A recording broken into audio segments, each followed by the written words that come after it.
during the lunch break or something. You can tell that's one good thing about Don't talk during the lunch break.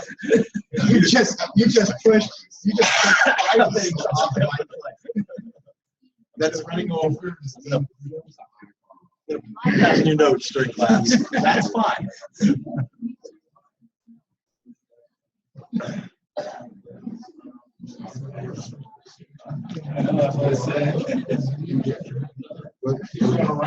Where's that agenda? Did you pronounce that agenda or do I have to?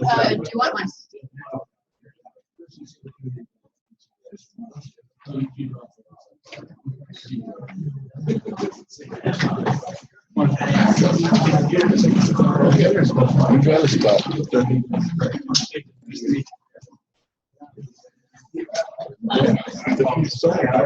Yeah.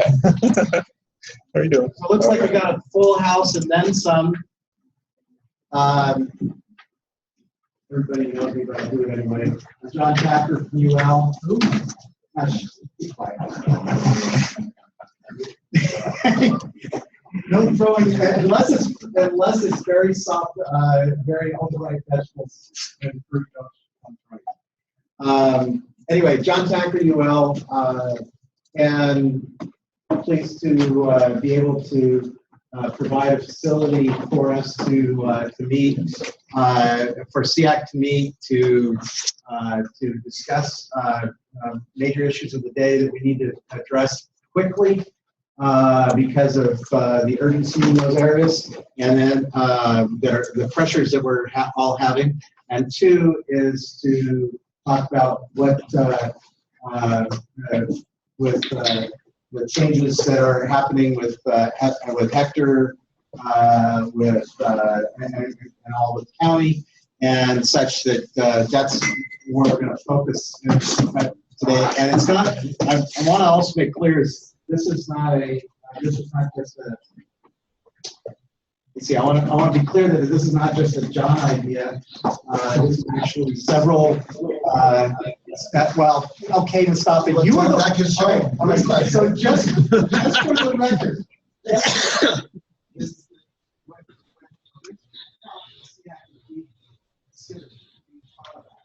The staff that comes to me and says, John,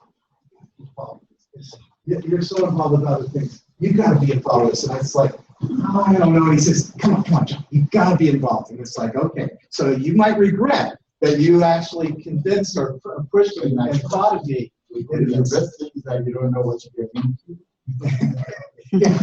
Yeah, be careful when the staff asks you to be a part of something. Then you can have to.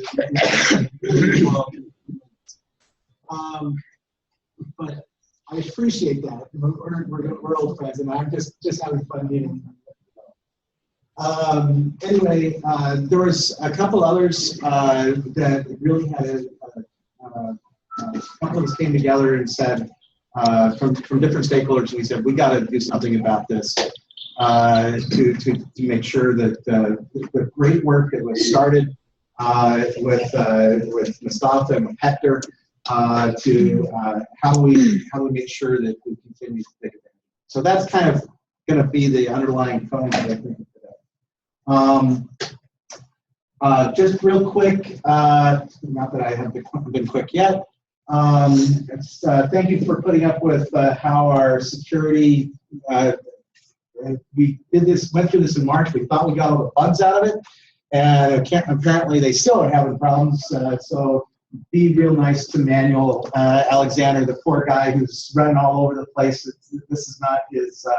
That's not at all his full-time job. He's got a full-time job besides what he's doing in helping today. So I want to just acknowledge that it's helpful on that.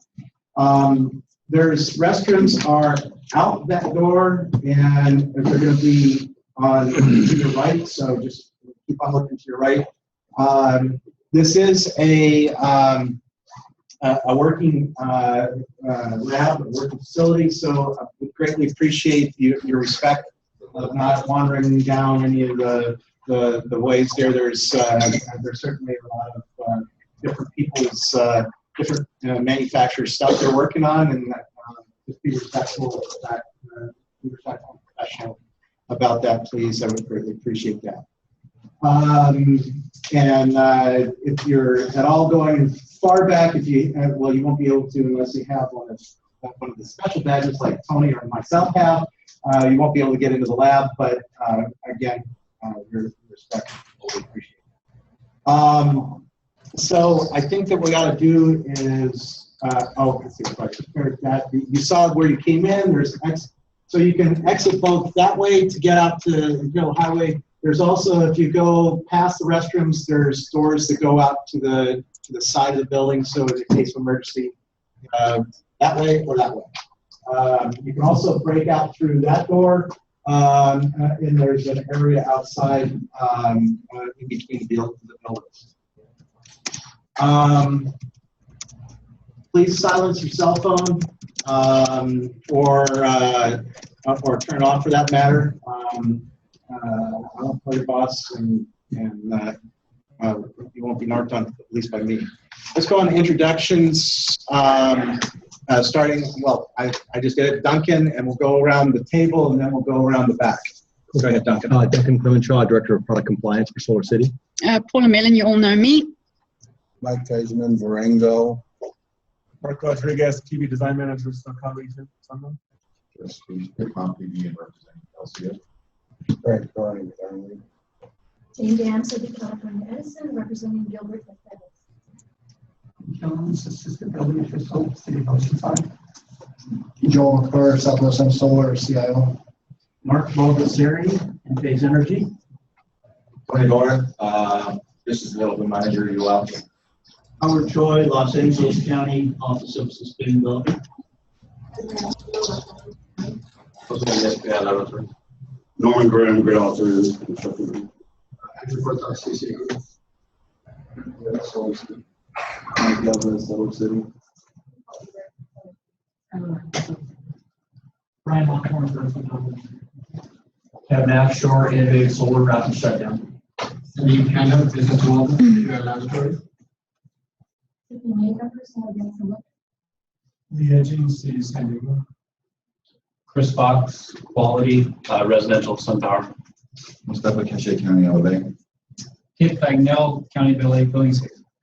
Were you having a Solar City staff meeting by chance? No, they're not all here yet. Okay. Oh, and then there's online. Those online as well. That's right. There's those online. There's Alan Fields. Pete. Hey there, Alan Fields. Hi, Alan.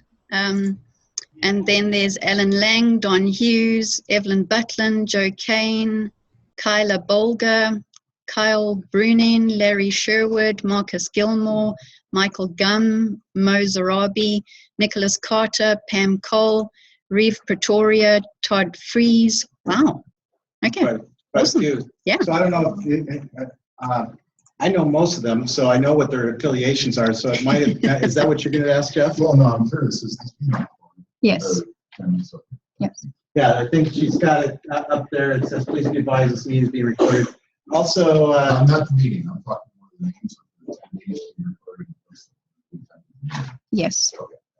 yeah, and also, before I forget, I want to thank Duncan and Solar City for providing the food and drink for today. So appreciate that. You're welcome. All right. So the draft meeting summary, I think we're on I don't know if there's any meeting announcements per se to come up with other than, well, those are meeting announcements. That's a different type of announcement. Is there any meeting announcements we need to make? Or is that what you have, or is it announcements of anything else that might be of interest? Is that? Well, just to announce that today's my last day. So, sorry guys. Moving on. It was a awesome last 18 months, and I'm really going to miss all of you. I've learned a lot. It's been a great experience. I want to thank the County of LA for the opportunity. I hope that the successful work continues. I know that Henry Ford once said that coming together is a beginning, working together is progress, and staying together is a success. So I wish you guys all the success. Thank you. Thank you, Paula.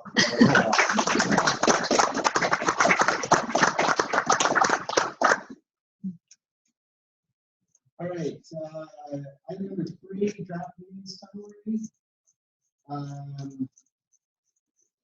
This is, that was in a packet. Yeah, we emailed it out to everyone, so I hope you've had a chance to overlook it. And did all the committee members get copies at least of that? Is there any corrections or anything, or is there, I entertain a motion to approve those minutes?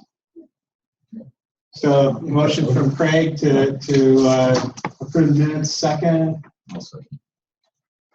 Second by Jeff. Okay. Any further comments? Okay. Committee members, those in favor, say aye. Aye. Those opposed? Okay. So the meeting minutes from our September 1st meeting have been approved. thank you. Okay. So rattling right along, item 4. Preparing for the implementation of the 2016 California Electrical Code that will be enforced on January 1st, 2017. My apologies to Pete Jackson, who is online. Pete, I put your name down simply because I was thinking you might be here, but I'm fine with moving forward on it. You know how I am with volunteering people. So, actually, several of you in the room are knowing that.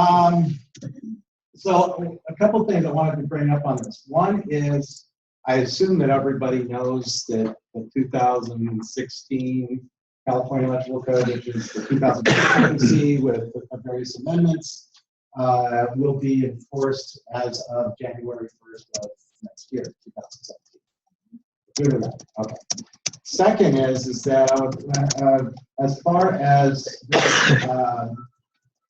NFPA has this policy that whenever a state adopts one of their codes, then they will provide free training and provide a copy of the code to those people who are either enforcing the code as an employee of a jurisdiction or are contracted by a jurisdiction to do so. So in other words, like they work for 4Leaf or CSG or Bureau Veritas or any of those contract companies that are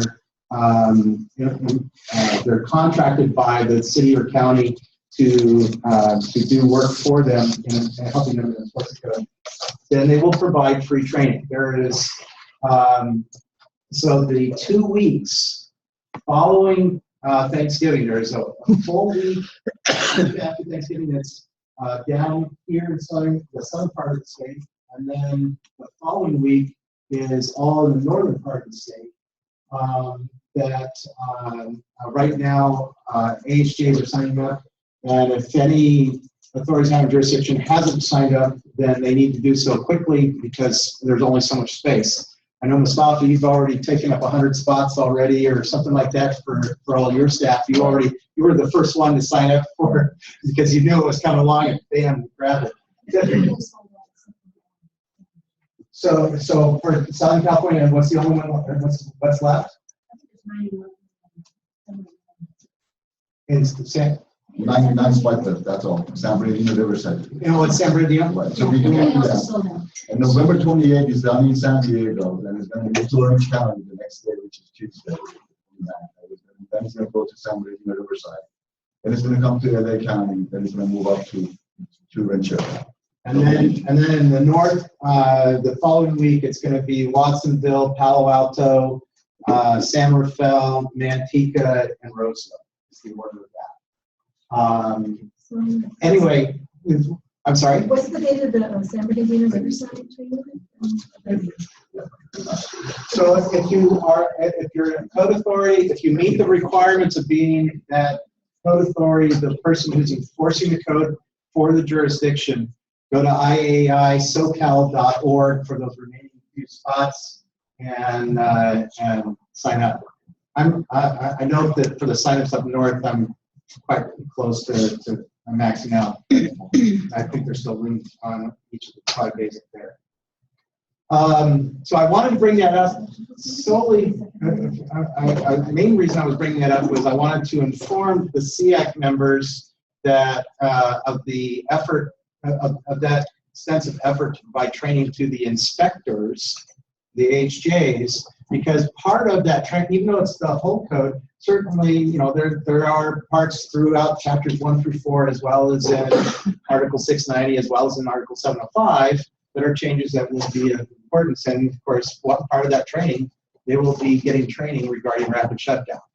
They will be, the training is being given by NFPA staff members, Tim McClintock and Jeff Sargent, and they will be using the IAI cumulative analysis book for 2014. If you are interested in getting a cumulative analysis book, anybody, if you're interested, go to iai.org, go to the store on that page, and you can pick up one of those copies, and I think it's around $68 plus shipping and handling. Sounds expensive, but I'll tell you, it's a book that's about an inch or so, inch and a quarter thick, very, very insightful, very valuable book that gives you, there's a lot of great illustrations, there's a lot of great explanation, and it's not just saying this is the change, it explains why the change, how that change impacts you. So it's a very valuable book. Yes, Steve. Thank you. You're signing up. No, I agree with you 100%. Go with the IAI. Well, of course you would, because you're currently the international president. We have a PDF format, a real book format, and also just recently the analysis of the changes PowerPoint is now. So I will also say too on the training is that IAI, International Association of Electrical Inspectors, I believe we all know that. IAEI has several chapters in the state. There is the Southern California chapter, there's the Northern California chapter, Sacramento Valley chapter, and the Shasta chapter. And then within the Southern California chapter, there are 3 divisions. Well, Greater Los Angeles area doesn't meet, but the other 2 divisions, Orange Empire and border divisions, border county divisions. You can go to iaisocal.org to get more information on how to connect with those groups. I would encourage you to go to their chapter meetings. But what I want to say this is that even though there's the wonderful provision by NFPA through that IAI is assisting them in setting up those meetings, and that it's because of what the California Building Standards Commission did, those groups will also be providing training on those on the code for others to attend. So keep in mind looking for when they're going to put out their training calendars. And I see 2 officers from the your officer is the border county, right, Steve? And Tiffany, you're on the board for the SoCal and border county. So if you have any questions about how to be involved, and anybody can be involved in audio. So that's part of the preparation for the code. The other thing, though, that I think we need to be aware of, and this is where I want to open up for the conversation, is this. If you remember at the last meeting, I presented to you about how Title 24 works and how we can adjust the code, get adjustments to the code to accommodate for our issues with energy storage systems, because what energy storage systems, we have the Article 706 in the 2017 NEC, but that's not in what's going to be in the code that's enforceable on January 1st. And then 2 is the TIAs. And just for the benefit of those people in the room that may not know what a TIA is, NFPA have what's called temporary interim amendments. The TIAs are are proposed by people that after the code has been completed, they find that somebody finds there's something that we need to amend before the next code. because both on a technical merit and an emergency nature. And as long as those can be demonstrated and that the code committee, the code making panel responsible for that agrees with you on that, then they will put out a TIA. There are several TIAs that are of keen interest to us. What are they? They're the center fed tap is one of them. Another one is the moving from the 10 second to 30 second for the rapid shutdown. And then there's a third one. Mark, you informed me that the other day, yesterday. What was that one again? 705.12D6 DC wire harnesses. Perfect. So on all three of those TIAs, if you want to see them, you can go to nfpa.org/70, and that's the homepage for the National Electrical Code. And then off that page, you will be able to pull off the TIAs. Yes, Mustafa? Benzat is on the line and is saying that his chat line doesn't work. So His chat line. I'll wait for him to drive over if he wants. I don't know. Get your tap shoes.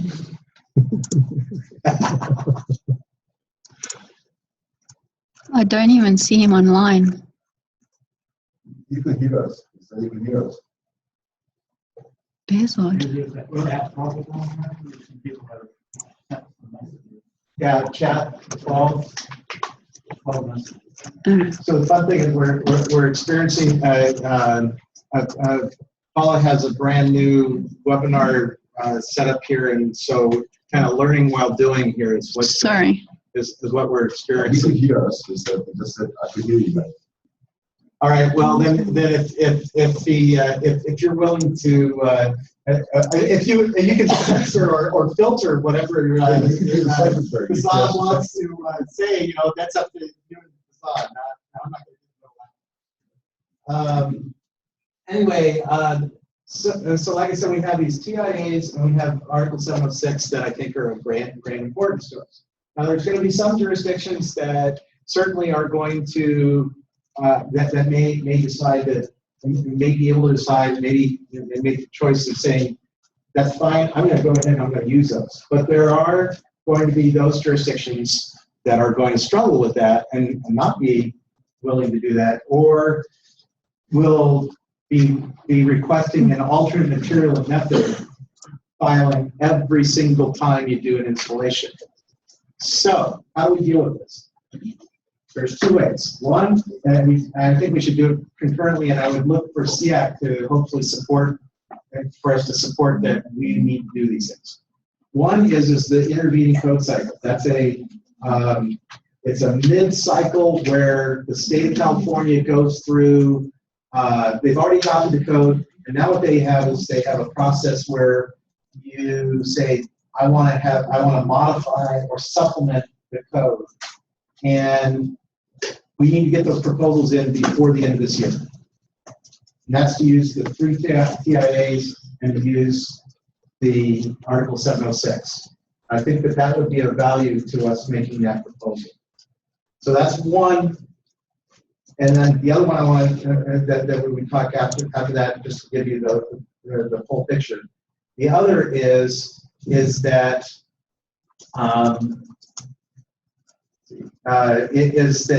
there's a process by which the California Building Standards Commission can say, yes, those 3 TIAs are part of the current of the code that will be enforced come January 1st, and thus we request of the California Building Standards Commission to send an informational bulletin to the jurisdiction saying this is part of the code, and that then each jurisdiction would still have to do a simple process. There's a simple process they have to go through to say, yes, we formally would accept that. But we did the same thing on electric vehicles in 2011 for the HJs. You guys remember that? That was for the automatic load management system TIA.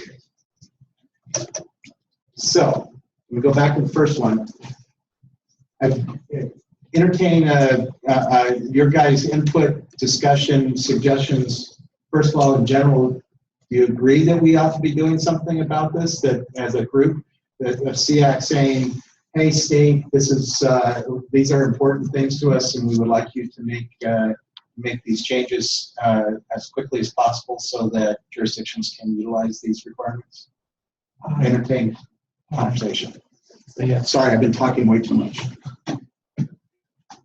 Go for it. I just think yes, it's important. I'm all for the TIAs mostly for, I guess we were talking about alternate method and for 706. Both of those are important to us. So the TIAs are in regards to center fed tapping of the panel boards. The other was 705.12 that was regarding the cable.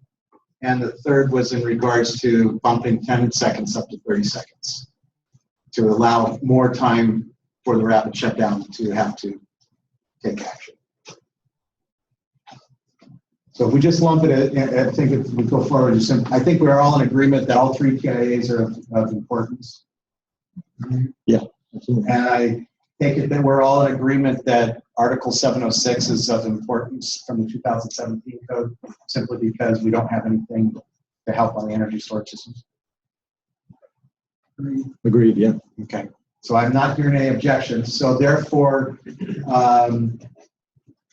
do we want to have a official motion that we support the state adopting those as quickly as possible, those aspects as quickly as possible, so that jurisdictions can utilize them? I'm supportive of it. I just want to know how this is going to be done. Okay, great. Then let's have it as a motion. We'll have discussion. All right. So Steve moves. Second motion. Second by Duncan. Okay. So let's talk about how we accomplish this. The way I see, first of all, is the intervening cycle is that only, the way the state works is the only entities that can make proposals to the intervening code cycle is a state agency. So therefore, what we would have to do is that we would have to find volunteers, a couple of volunteers who would be willing to represent SEAC and would be authorized to represent SEAC, to go to the state agencies or state agency that could sponsor those proposals in the intervening code cycle. And what I would envision is that, and please correct me if I'm wrong by those HCAs in the room, I would think that what I'm thinking is HCD, Housing and Community Development, would be one, and the other would be State Fire Marshal's office because of the rapid shutdown. And I think that that would be what we would need to do on that. As far as going to the Building Standards Commission, I would suggest that the same, that's a concurrent path, it's not an either or. I suggest that we go full bore on both because the intervening code cycle will take a little bit more time. Going to the Building Standards Commission can be less, and so I think we should exercise both. It's just an opinion. And then we would again have a couple volunteers that would be willing to utilize their connections to talk with those particular people that need to be talked to. So volunteers like Steve Jones, maybe. Volunteers like Steve Jones or Pete Jackson or Mustafa, myself. Would those Duncan, volunteers like to volunteer? Or you, Steve, or that's not in your head, yes. I'm not opposed to being on the committee. There you go. Yeah, I'll volunteer. So I'm just, a task group of about 3 or 4 people, I think, would be, and can actually go and do it. I don't think we need to map out strategy here, per se, of how that's done, just as long as the SEAC agrees and authorizes a couple of individuals to represent SEAC in that way. I'm willing to participate in the group. I do definitely see the value of having recognized building officials helping carry that message forward. John, I volunteer to participate. So I'm hearing, see, do I have to dispense the motion or do I can do this under this part. So Jeff, Mark, Steve, Duncan, Mustafa, are you interested? And myself, since I know what I'm, semi-know what I'm doing on this. And so my assumption is somebody controls HCD and to CAL FIRE to I'm going to suggest that quickly, since all 6 of us are here, that during maybe the lunch break we convene for real quick, just to figure out exactly when and how we're gonna make sure to do this. Because this has to be done for the intervening code cycle. Like I said, it has to be done before the end of December. And so it's just going to be a matter of the next 2-3 weeks. And making the case. The bigger thing is making the case of why we need these. And I think that, and I would welcome, is there any input? Well, first, let me dispense with the motion if everybody's in agreement with that, if there's any more discussion. And, those in favor of having a task group represent SEAC to both the intervening code cycle and to the Building Standards Commission for the as quickly as possible the TIAs that are germane and the Article 706, say aye. Aye. Those opposed? Aye. just to have something against that. So I want to ask, does anybody have any suggestions, any comments, anything that they want the task group to specifically make sure to bring forward as reasons, in support of the state accepting as quickly as possible those TIAs and Article 706? Anybody have any suggestions, inputs? You mean beyond substantiation of the TIAs themselves? Correct. Okay. That's fine. Opportunity for people to provide input if they wish. All right. I guess then. Oh, there was a question here. Can someone repeat the title of that document or book on the AIA website? I'm trying to find it right now. The analysis of changes. It'll be 2014 analysis of changes.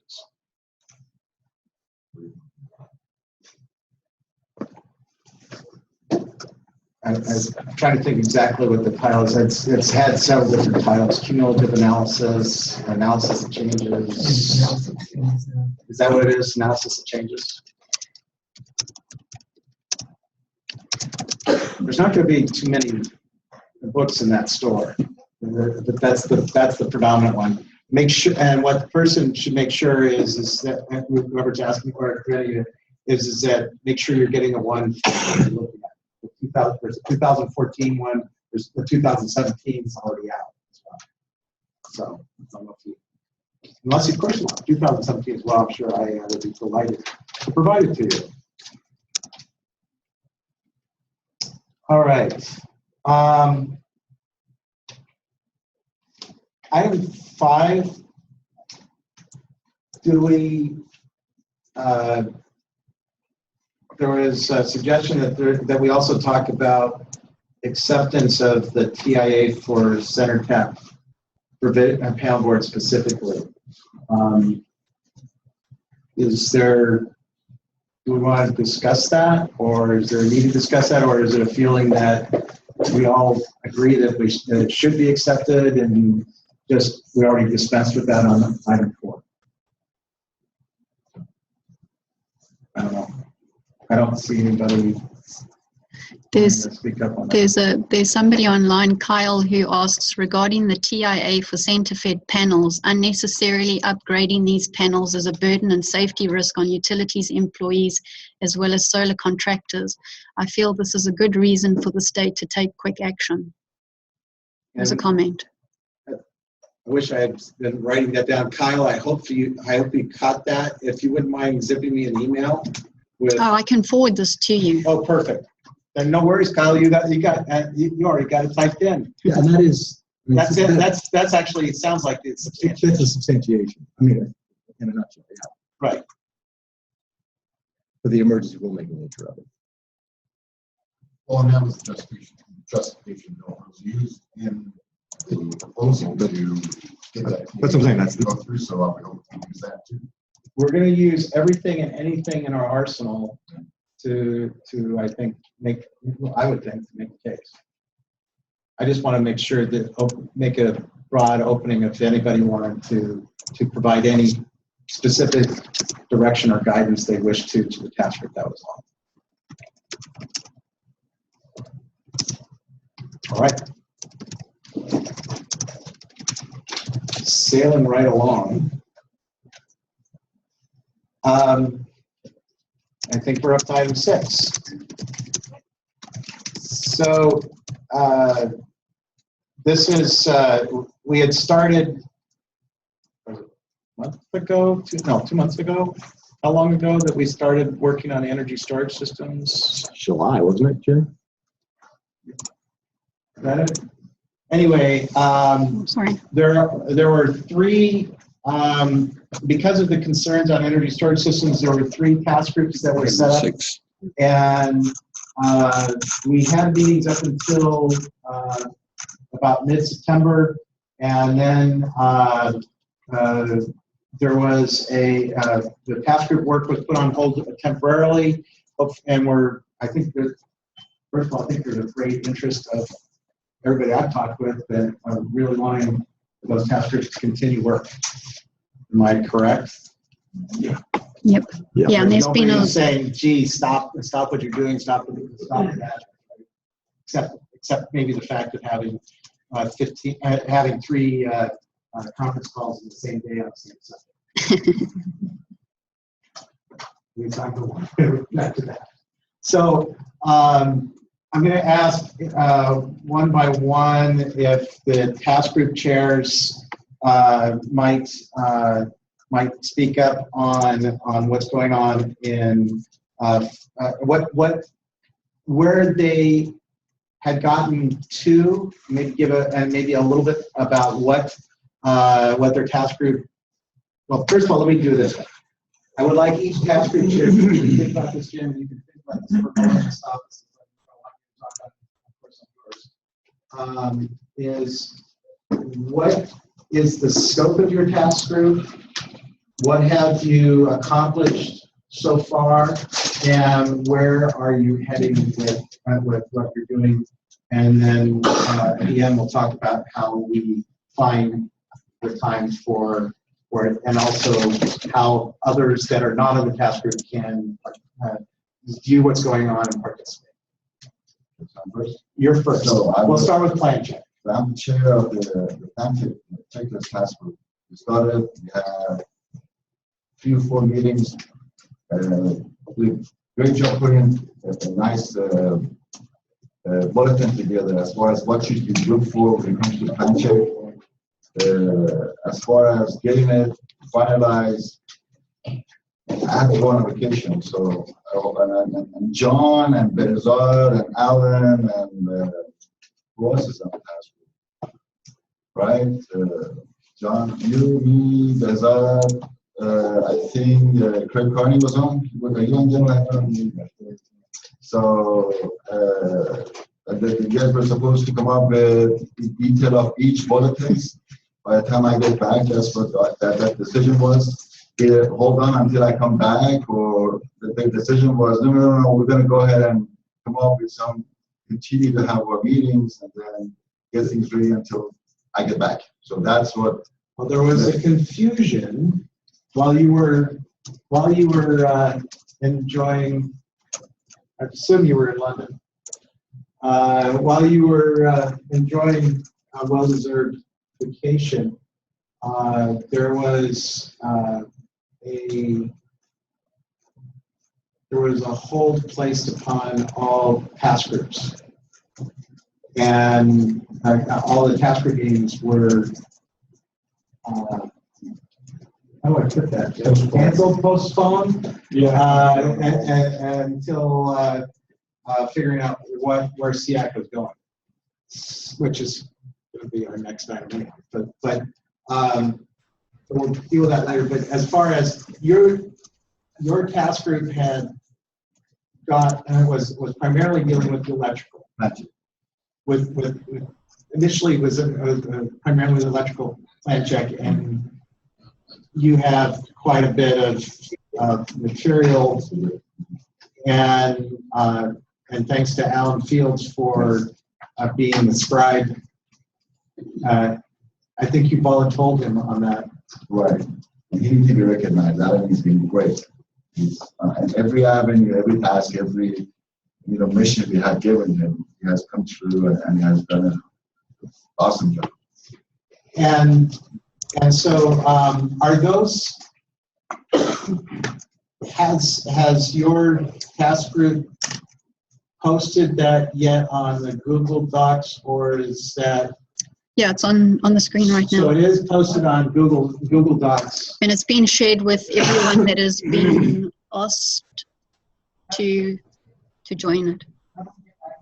And actually, can I jump in real quickly on this? Hold on, Mark, and I will answer your question. Go. Is that Alan? Yes. Yeah, this is Alan. Hey. I just wanted to bring up that I believe that we already, the group, the overall SEAC group has gone over the submittal requirements document, except our next task was going to be developing a corrections list. So basically just standard corrections that would be seen for plan check of ESS. So I was going to be working on that so that we could have a rough draft before our, I guess, the task group call that was postponed. So all that I have as far as a corrections list so far is just it's just a pretty rough thing, and then once we have our next task group meeting, we can all go over that rough copy. Once we're pretty happy with it, then we can create a Google Doc for that document. But there should actually end up being 2 separate documents that our task group will be creating. This submittal requirements document, which I believe, as far as I know, the majority of SEAC was pretty happy with when we presented it. And then that corrections checklist, which is really just living locally on my computer, not really in a good place for presenting to the overall group right now. If I recall, Alan, I think that it was presented, but I don't think it was all finalized. Okay. It was simple, but it was presented. The document that you're referring to was presented. There's still opportunity for anybody and everybody to make, from the SEAC, to make comment. Oh, sure. Yeah. But you are. I agree with you that we were already starting to screen ahead on that committee towards a corrections list to assist plan checkers with the corrections. One of the issues regarding challenges regarding correction list is, as we speak on 2014 NEC, or which will be adopted very soon, there are not that much direction on the energy storage system. So I have the opportunity of adopting, or as we speak, enforcing the 706, the way my code is written.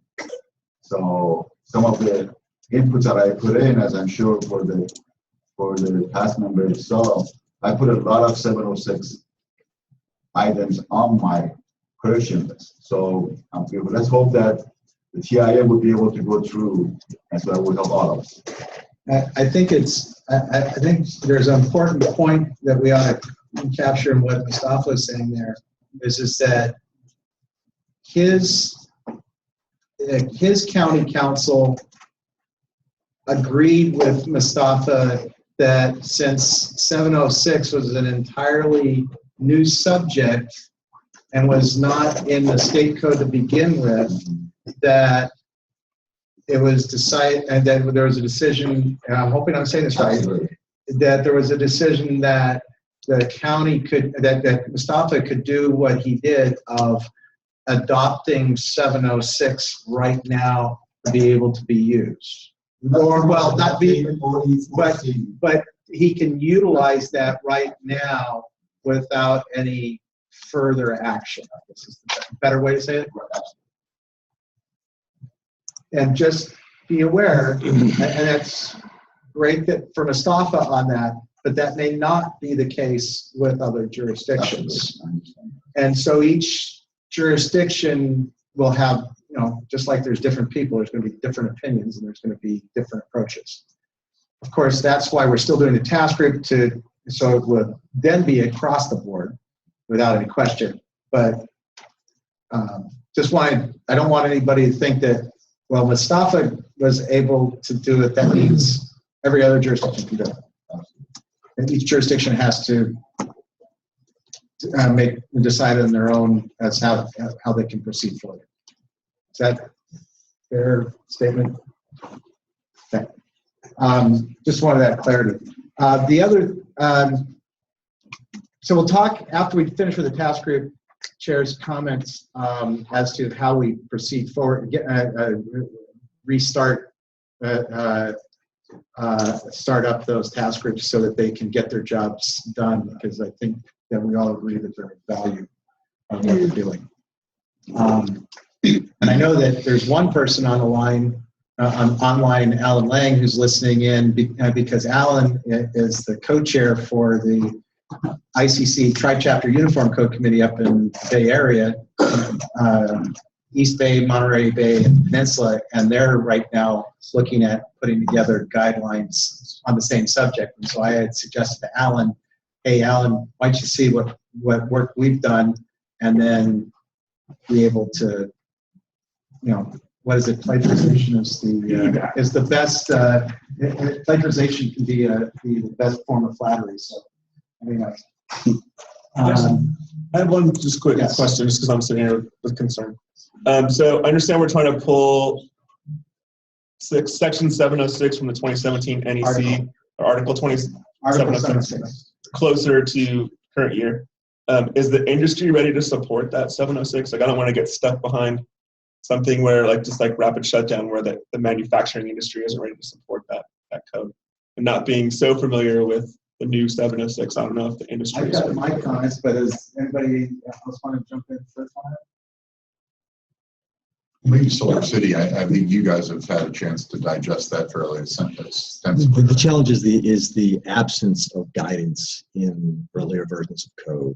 And so, you know, that Mustafa is given the latitude in the county to be able to pull forward, to be able to have some guidance on it, I think is going to prove useful to all of us. But to your point, I don't see it as a way of us getting painted into a corner in terms of use of specific technology. So it's not prescriptive in that sense. And in fact, I think it solves a lot of challenges for our organization, because we need that guidance. As it stands right now, we as an integrator are having to do a lot of education on an installation by installation basis with building officials. Completely understandable. I mean, we're bringing some really new stuff to market. And so the more guidance we can get from the NEC to support that, the better.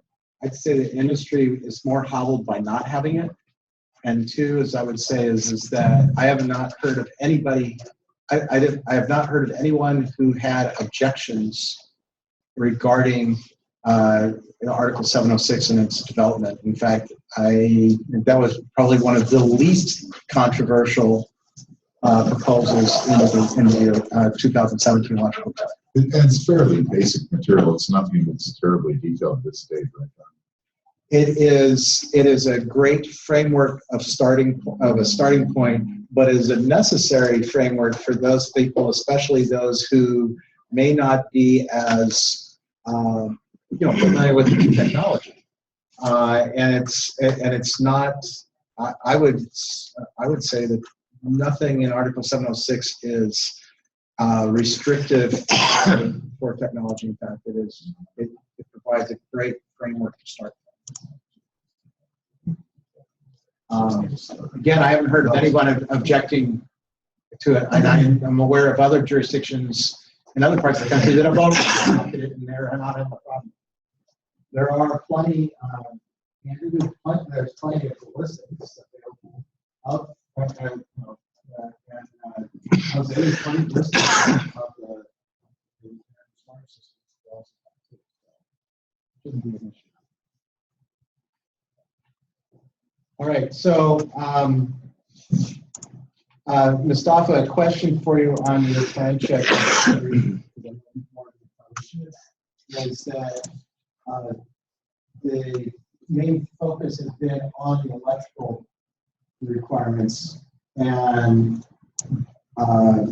the issues that may be for compliance with fire code or compliance with building code will be handled separately within that group. Right, and then Mr. John Tucker did volunteer. There was all those little. Exactly, but then it got put on a hiatus, and so I didn't do anything. I went and I said, okay, fine, it's on a hiatus, I'm doing something else.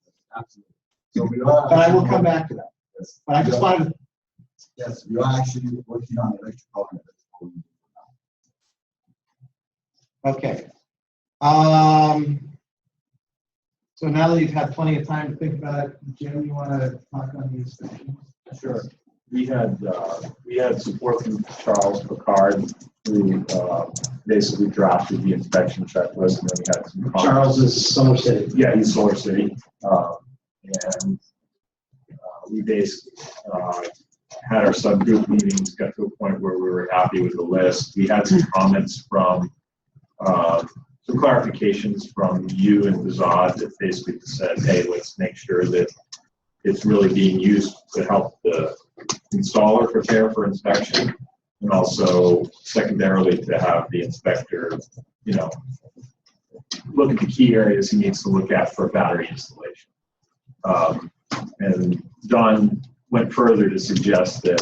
So that's Don Hughes. Don Hughes basically wanted to make sure that we not crazy about the word checklist, so we wanted it to be a guideline for basically, you know, looking at the key areas of a battery inspection.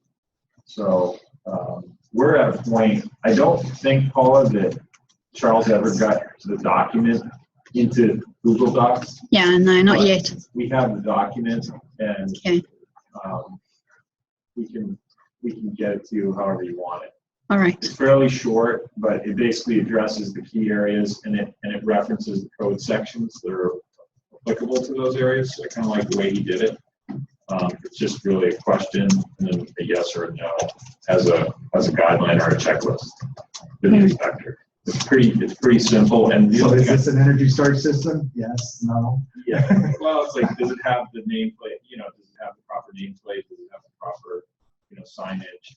You know, and all the code sections that those are from. So I think it's a good list, a good basic list for an energy storage system. It's not meant to be a list for every detail of the installation.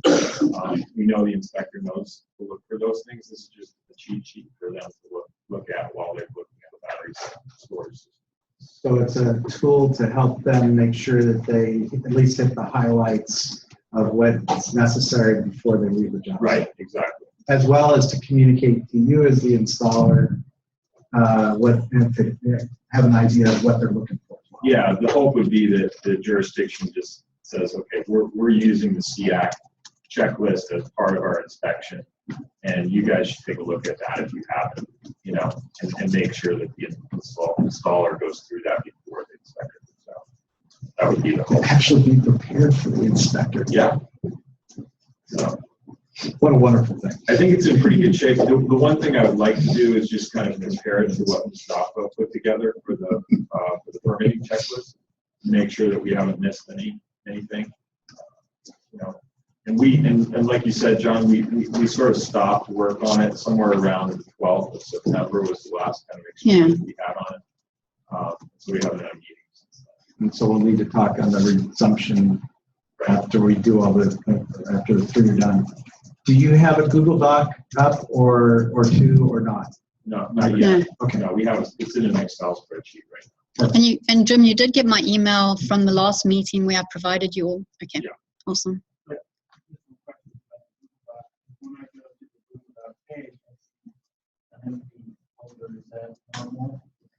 Well, this is the inspection checklist where there's no document there right now, but the plan check one, there's a document in.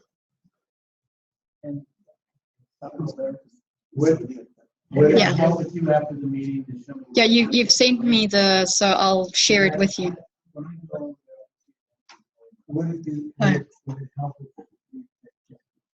and maybe after the break, that you might just kind of guide again for those of us who, especially for me, like a techno peasant, to see exactly what to, how to get to where you need to, and utilize Google Documents just to find things.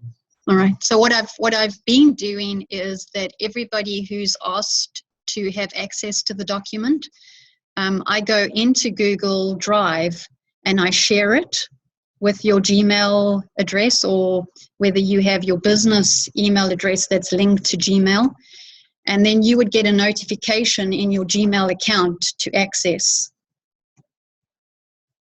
Some have found it a bit challenging, and then what I do is I just grab the link and I forward the link to them, and then it's kind of easier for them to.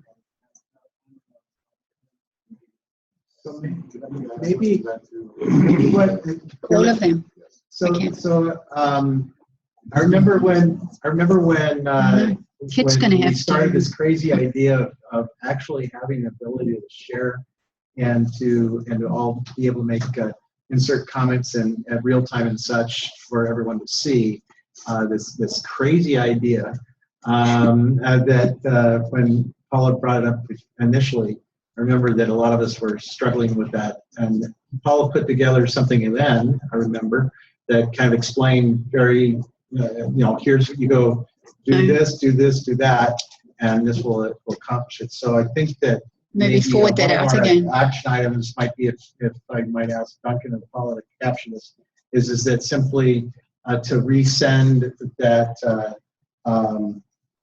the how to utilize this. Well, I think Kit. You're going to have to establish what your roles are going to be going forward. Unfortunately, as of today, we lose the ability to do what we're talking about because Paula's no longer going to be doing it. I don't know if there's anybody who's currently assigned with We're getting ahead of ourselves in the agenda, so we'll deal with that there. But I think that at the moment, we have the Google Docs, and we would still have the Google Docs proceeding forward. That's not drying up at all. So it'll still be there. We're still going to be using it. We'll get ours uploaded. So perfect. As far as the informational bulletin, I did the proverbial pick me to be chair of that, we are up to when we were put on hold.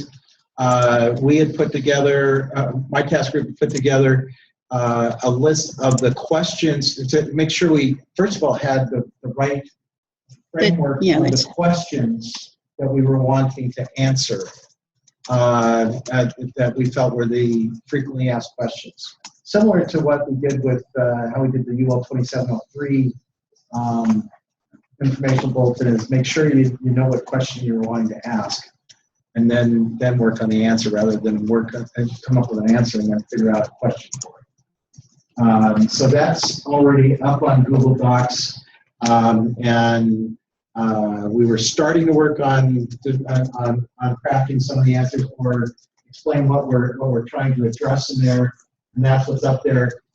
Again, it's a work in progress. If there's anybody who wants to go on the Google Docs and throw comments and such for the task group to consider, by all means, have at it, and please do, so that we can consider that as we go along.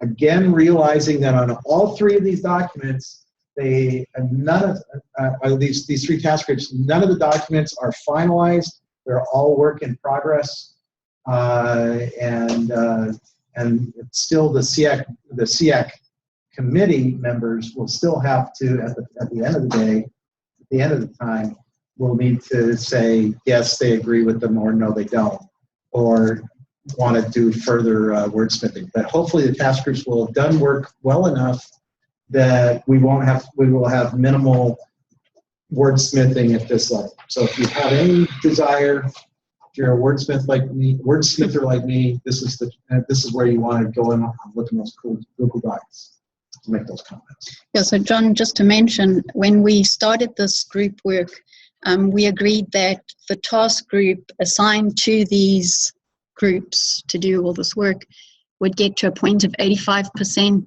ready with the document and then share it out for everybody's comment. Otherwise, we'd be going back and forth. We would have way too many comments to deal with because, and that's a great point, Paula. The reason why it was done that way was so that we wouldn't waste everybody's time. We would only waste 2 people's time. They were expendable. Throw them under the bus. But seriously, the reason was that if you think about it, when we were starting out of SEAC, what did we do? We were constantly writing words, video, a community of 30 or so. We're all writing real time. That's just. Yeah, I'm wearing a wig today, just by the way. All right. So what I'm thinking is that it's already been a little over an hour, and maybe the thought might be that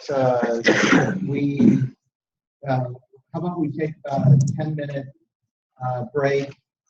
We resume at 10 minutes of the hour, just to give you a chance to grab some coffee and such, and then we can further converse on what is going to happen to these task groups.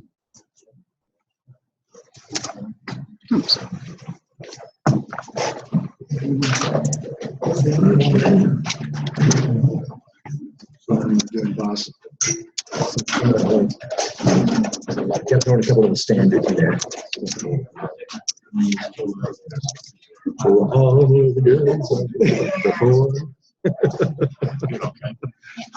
Thank you for everything. No, you're very welcome. Yeah. Well, I'm going to Seattle tomorrow for a second interview with an environmental company. And I'll see what happens with them. And then I said to Mike and Bill, I haven't heard from them. There's any opportunity to do something.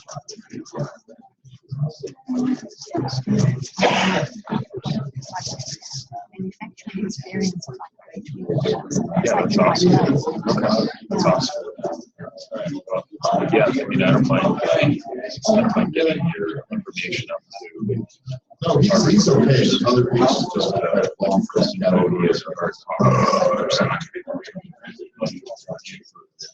Lisa, if she knew what her skill set was, and she knew, what we were looking for, she could be a good resource, to have a better global look.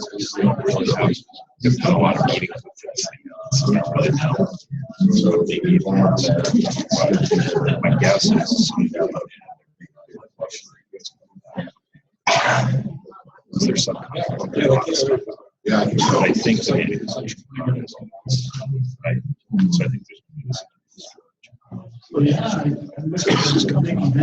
there's something like that that will fall under. I think. Yeah, you got them all up on stage. Yeah, I take that on. Yeah, that's right there. Manufacturing stuff, which will not just include, I mean, obviously there's already people in Tesla dealing with manufacturing cars, but then I think they'll be taking ownership of Buffalo for the modules. What the phones are, research and development. If there's one person missing, so I would definitely keep in touch with this guy. Yeah. You know, my niece. Yeah. It's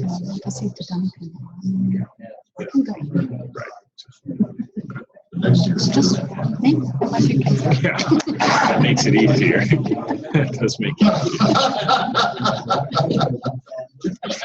easier.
All right, so reconvening our meeting and continuing or finishing up the discussion on energy storage systems.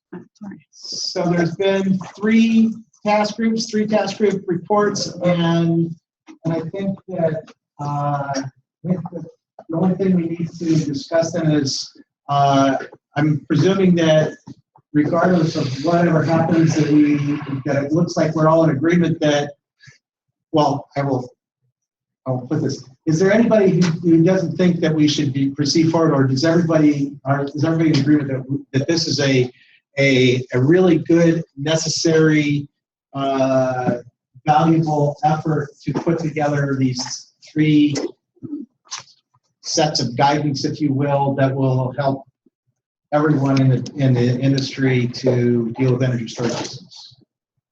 I go and proceed forward. I'm seeing two thumbs way up. Yep. Okay. So, thus, I think that the next step is that each of us task group chairs, Mustafa, Jim, and myself, we need to jumpstart our task groups. So I guess what do we want to do? We want to do is that each of us will do a doodle poll to our respective, and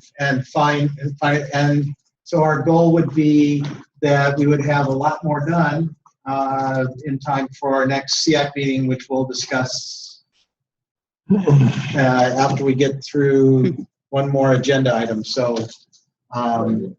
we can talk further on that. But we're good. So yes, Mark. I'd like to volunteer to get involved with these groups. I'm sorry, it's just closed for certain. Certainly, Mark. Absolutely. So you've been added to those two. Or you want to be on one?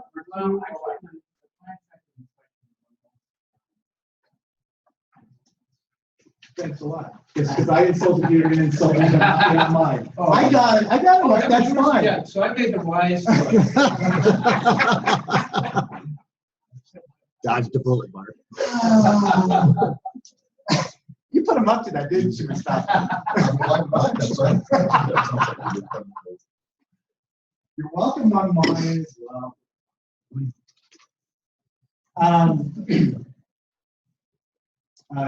Jim, you got Mark's email address, and I assume you do as well, Mustafa, right? Anybody else want to speak up on this subject regarding the task group work? Okay. So moving on to item 7, update on ICC code activities. For those of you who may not be aware that there's the NEC, I'm sorry to say this for certain people in the room, but the NEC is not the only code that applies to PV and to energy storage systems. Well, there you go. Well, it's a good thing you don't have Kevin Reinertson in here for starters. So otherwise, you can take numbers. Anyway, ICC, there were several code proposals that were made to the International Fire Code, which International Fire Code is the basis for adoption for the California's Fire Code, for those of you who are not aware of that.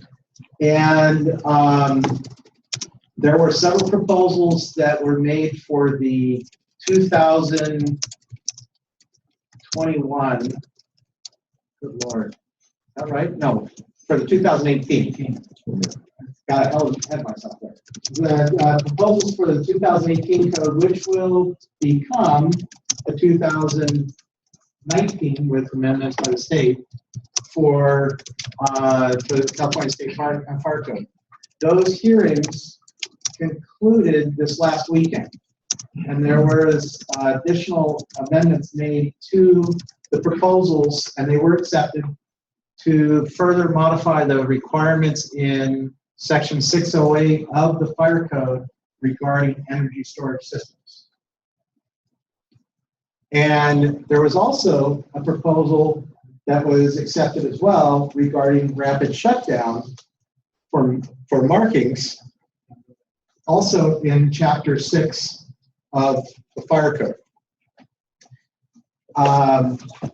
There's still is the final balloting that is going to be done, that is in progress right now and the balloting is only of the Class A members, in other words, the jurisdictional members. Those who represent jurisdictions are going to be the only ones that are balloted right now, and the balloting will be done in the next 2 weeks, and then the final results and all that. But you can go onto iccsafe.org to see, and what you're wanting to look under is Group B public comments for international, and you want to look under the International Fire Code. And one of the item numbers I know off the top of my head is F93, I believe it is. Actually, I should say no. F93, I think, is the proposal number, F93-16. The dash 1616 obviously is because it was done in the year 2016, and that's why there also were proposals G17-16 to put in definitions for PV, for certain PV definitions, as well as make modifications to the requirements that are currently in Chapter 15. That's the roofing chapter, as it applies to rooftop mounted PV, were also made to the building code, to the 2018 building code, and those were accepted as submitted. So just making you aware of that, because there is that possibility that an agency might look to take those requirements and bring those forward into the intervening code cycle. So just advising you of that. If you have difficulties in finding the information I'm talking about, please let me know. Again, go to iccsafe.org. You're looking under the code development portion. You're looking under the Group B, and you're looking at what's it's a mammoth PDF file you can bring up, and you can do a word search for energy storage systems or for photovoltaic, or you can simply go to the sections that got fixed or got changed. Again, Chapter 15 of the building code was one of them. There was actually several PV ones that also dealt with structural issues as well.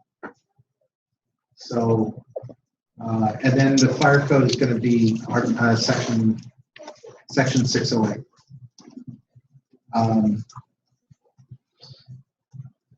And just a suggestion for maybe SEAC, I'm just to tee up for a potential thought for a later discussion here, is that SEAC we might want to think, I just put it out that we might want to think about if we see something that is of difficulty for the members that they see in either the building code or the fire code or the electrical code, that maybe we ought to consider drafting and submitting as a committee, drafting and proposing changes to the codes, because that would be of value, I think. And what better way to have that this is. There are many code action committees, by the way.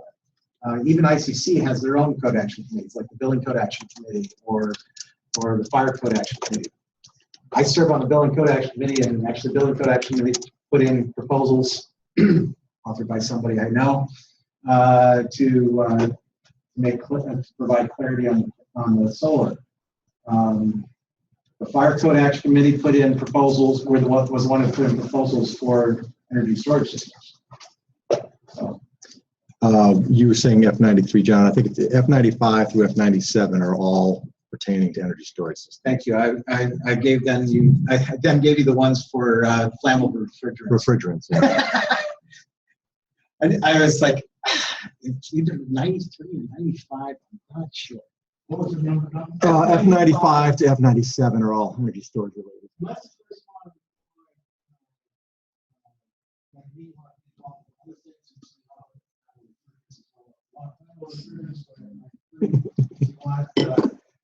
If you want to look at energy storage systems, go to F95. And you'll see that the proposals, initial proposals were made by the FPAC, Fire Code Action Committee licenses.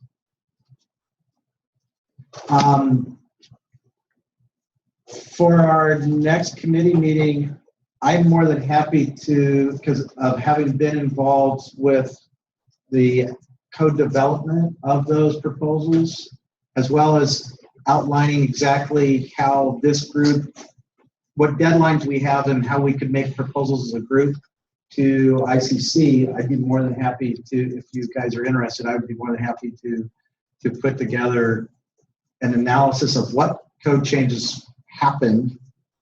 So you get super early, why they happen, and then what could be done to address the code proposals in the future.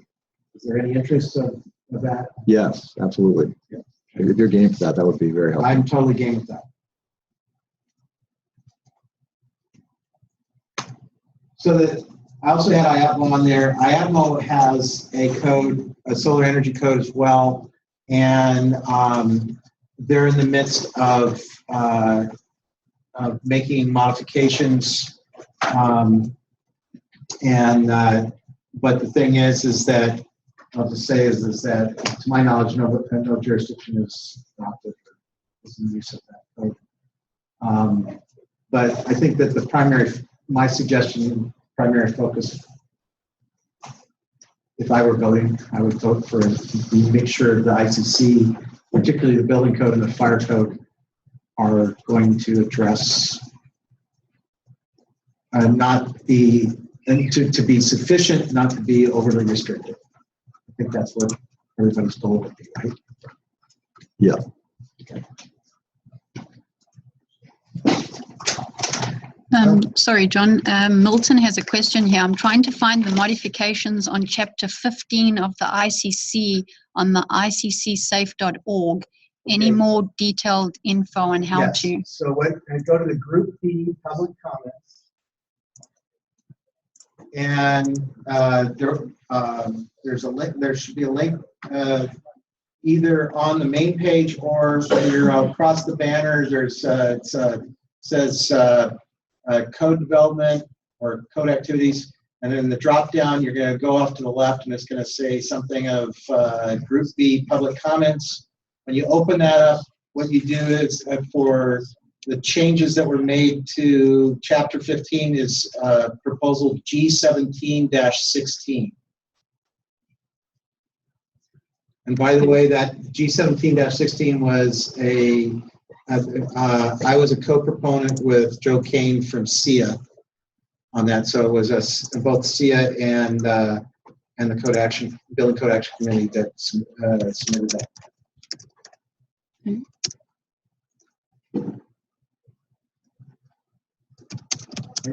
Thank you. Any other questions regarding the other codes besides the electrical code? All right. So I guess I'll do an open forum first of all on any other subjects that were not put on the agenda that anybody wants to bring up or discuss other than the item 3 that I put up there. Is there any other, besides that, is there any other topic anybody wants to bring up for discussion, or say that we want to have, I think we ought to go after this challenge, or anything of that nature? Crickets. Okay. Well, I guess that's good and bad. Anyway. All right. Well, I think that this is moving along a lot faster than I thought it would. But let me, if I may tee up, I guess, the last item of the agenda. And I think this is probably where, this is kind of, I feel like this is like the climatic point of the discussion. Because I think this is where a lot of people, I'm suspecting, are trying to figure out, okay, Hector left to another position, and we all got emails saying, okay, everything's postponed until further notice, and we're probably all going, okay, wait a minute. I've spent a year and a half and change of my life. What does this mean? Where are we going? So if I may, I think that's part of the TIP, and I think I think why I'm doing this is I'm semi-neutral player, I guess, sort of. So I see Mustafa say I can go forward on this and get, if I may. So here's where I see this going. Is that there's obviously a number of us interested. There was a couple of people that really spent considerable said we gotta figure out what's going on and see what can be what we do going forward. So Craig Carney was very instrumental in saying, hey, let's talk with let's get a couple of us together to talk about this. So we had a good cross section. We had Craig. The responses were Pete Jackson, Jeff Spies, myself, Duncan. I know I'm leaving out some. Yeah, there was a bunch. But I want to say that there was a core group of people that actually not only said yeah, thumbs up, but wanted further to discuss, and so that. And figure out. So that group talked with Kit and with Mustafa, and then also there was a conversation, and so there was that conversation, and I don't want to go too much further so that I don't put words necessarily in Kit's and Mustafa's mouth. But I also want to note also that there was also a discussion, and I assume that you guys have talked. Is that also the county's Office of Sustainability, Howard Choi and Rosemary Filcher, right? No. That's an actress. Never mind, sorry. Anyway, Howard and Rosemary, stick with what I remember, properly. That the county of sustainability is, there was also discussion with this core group of people to discuss how it may be that the county of sustainability provides funding of this group. And so I think that what we're going to need to talk about is two things. One is the funding aspect, and the other is going to be how this group functions going forward. And it would seem that this group is going to need to weigh in on those 2 points. Is Howard coming? Howard stepped out, but Howard has been here except for just a few minutes. So missed when he introduced himself. Yeah. So maybe what I should do is give the floor to Kit for a bit here, so that Kit, you might explain from what public safety, public works, where public works is seeing on this particular point. So we've had, and you're welcome to come up here, Kit, if you want, or you can hide in the back either way. No, that's okay. I think over the last few weeks, we've had a couple of problems with the group members.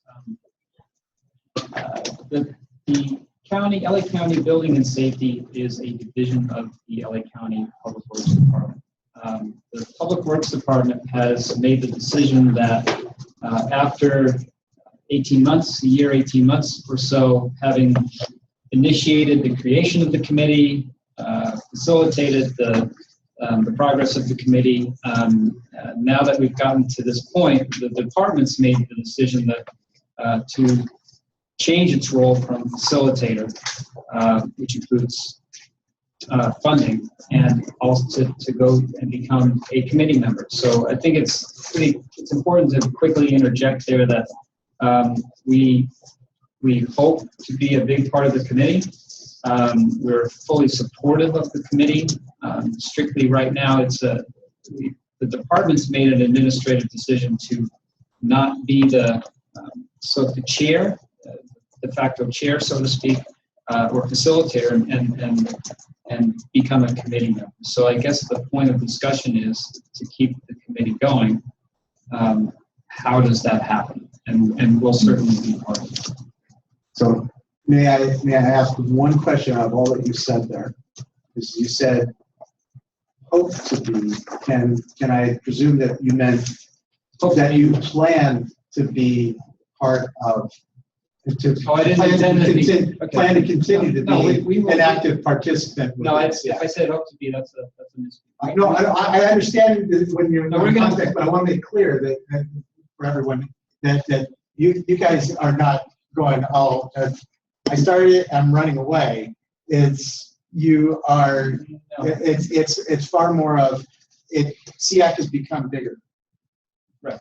And so, yeah, that's not the point at all. We just, as far as being facilitator, we need to become a committee member.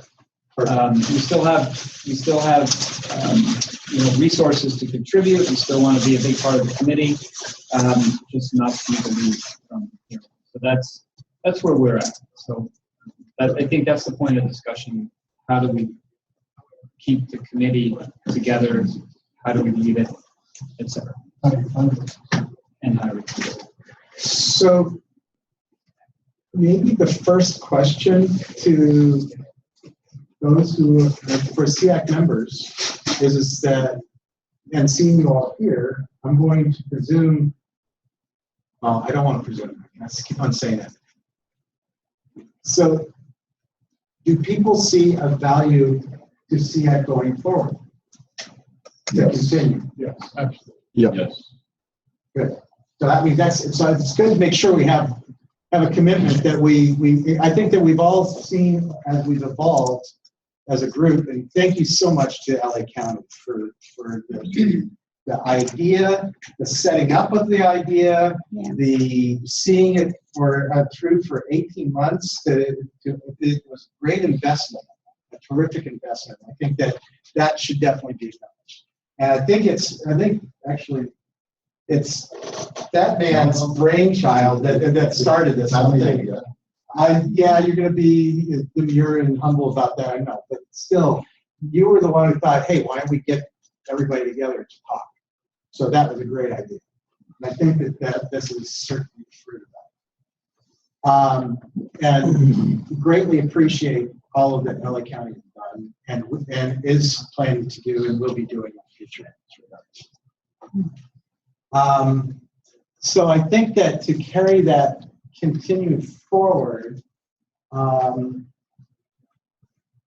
going to pose a thought here is that maybe it might be a good idea with having, instead of one person, or two, Hector and Paula carried, and as well as Mustafa, carried a tremendous load along.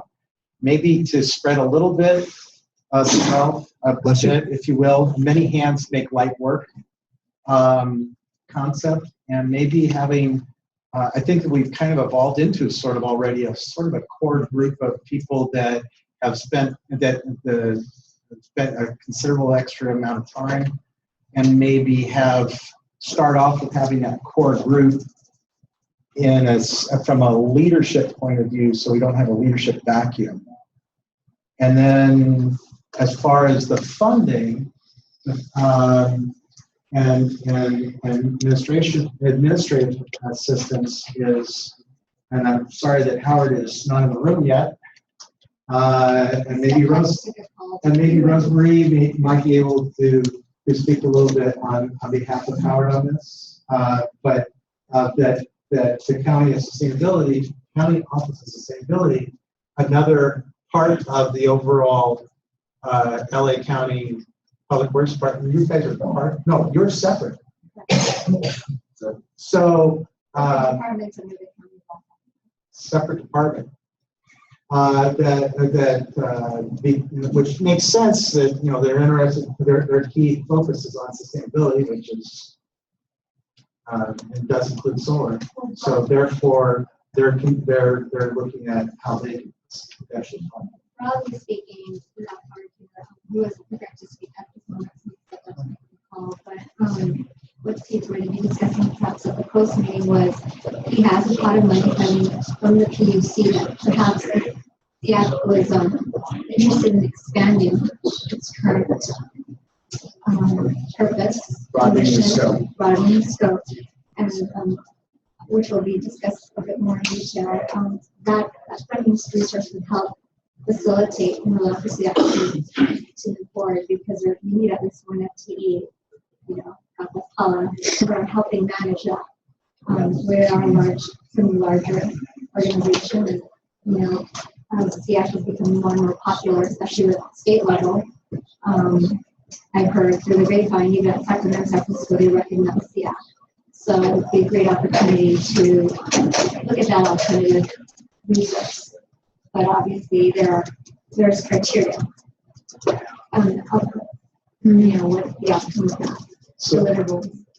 So having been one of the people on the initial call of discussing this actually at the beginning of this week, that's how fast this is moving.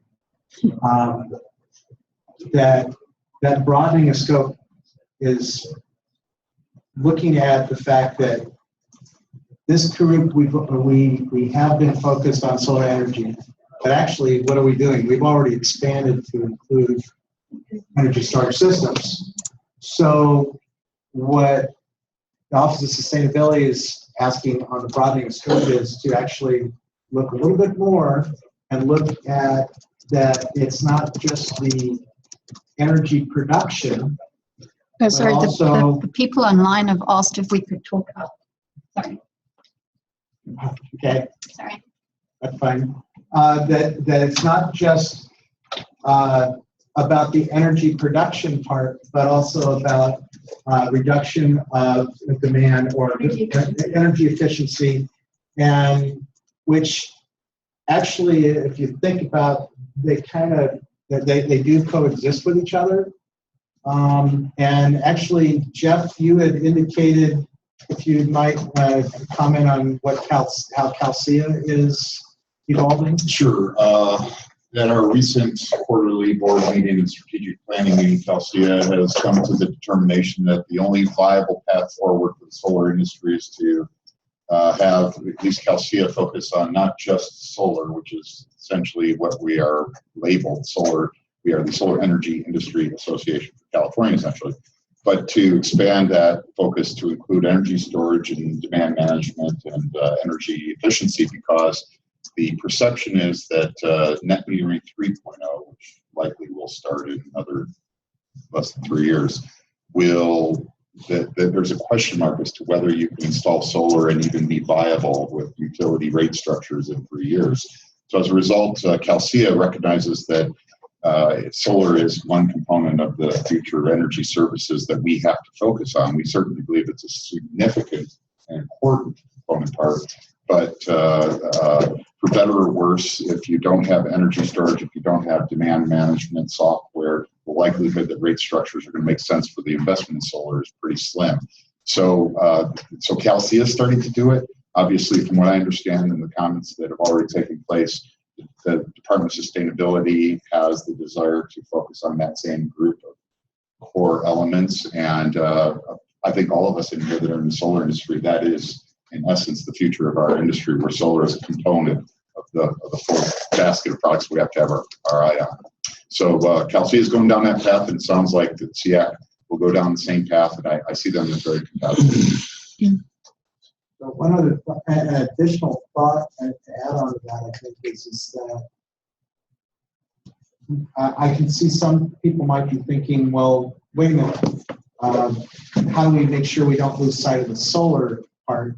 And I'd suggest that SEAC be the overarching group, and that we're still going to have task groups that are going to go off and deal with energy storage systems, task groups that go off and deal with rack mounting systems, task groups that go off and deal with net metering, task groups that go off and deal with all these different things and come back to the main body to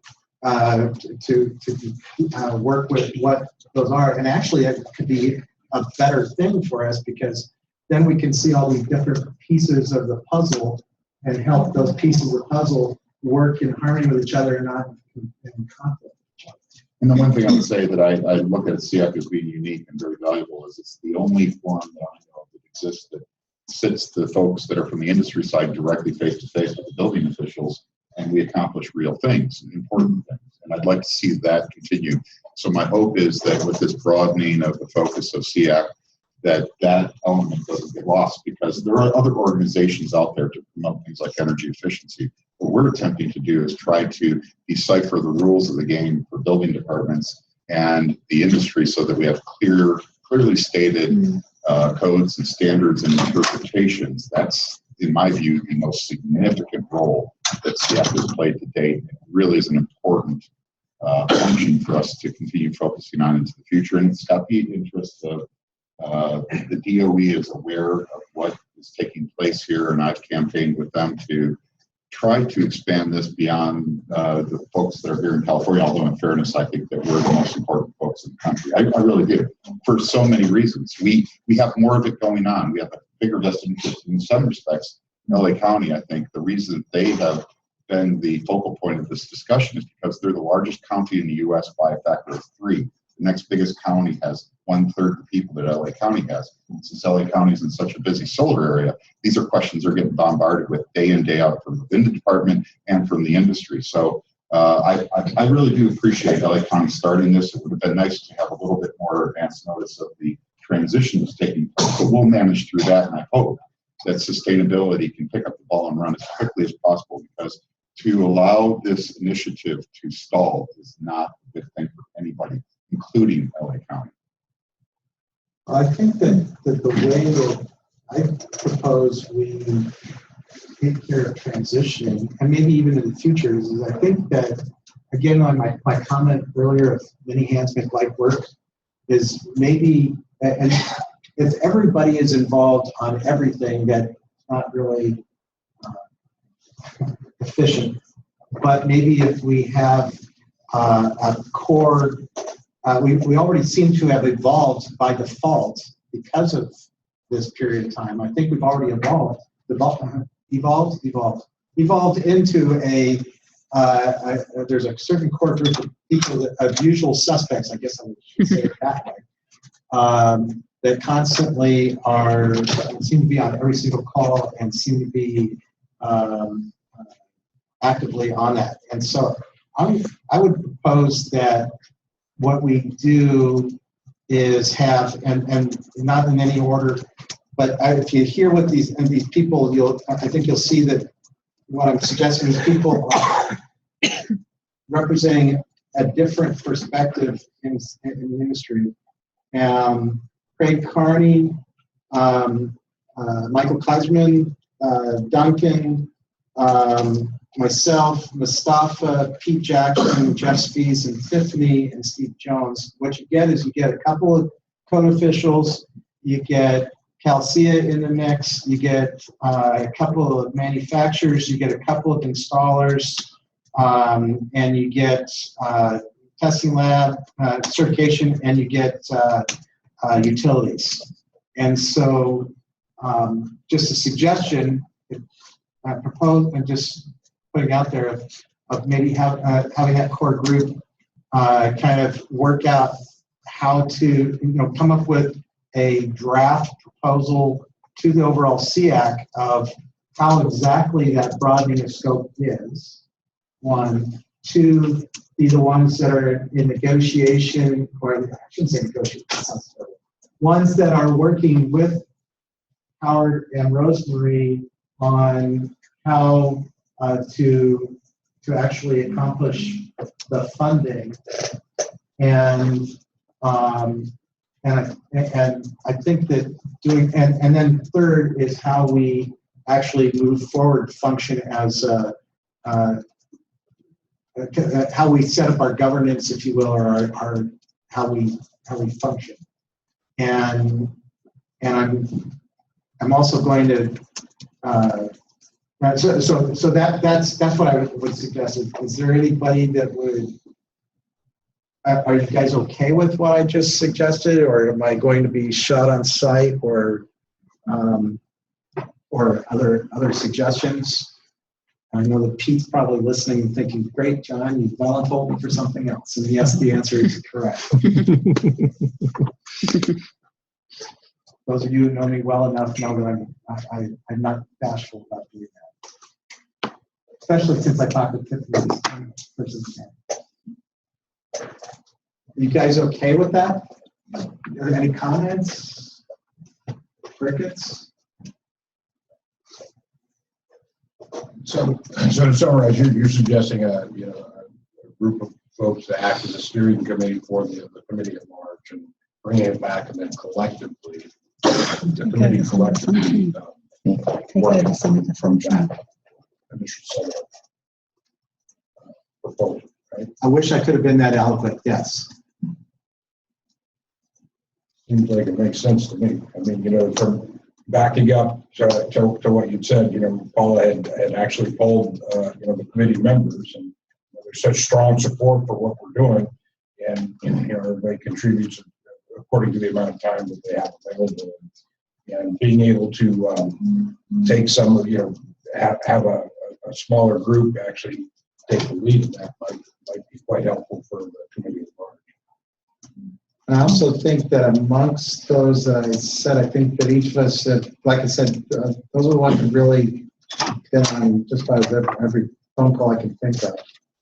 And the second is that I think that it's a great thing to play off of what Rosemary was saying, is that, isn't that cool that Sacramento's actually aware of us?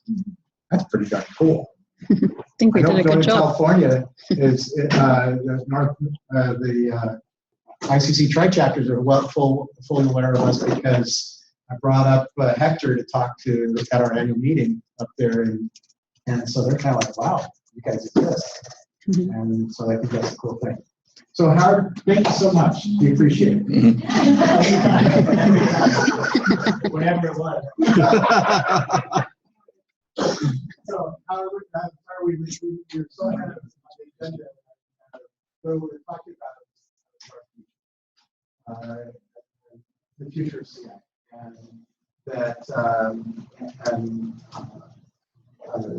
we had already acknowledged Kit and Sasha and Ellie and the Public Works Department for getting this going and sustaining it for 18 months and providing that great support. And of course, they're going to not fall out at all on the support, but that the transition to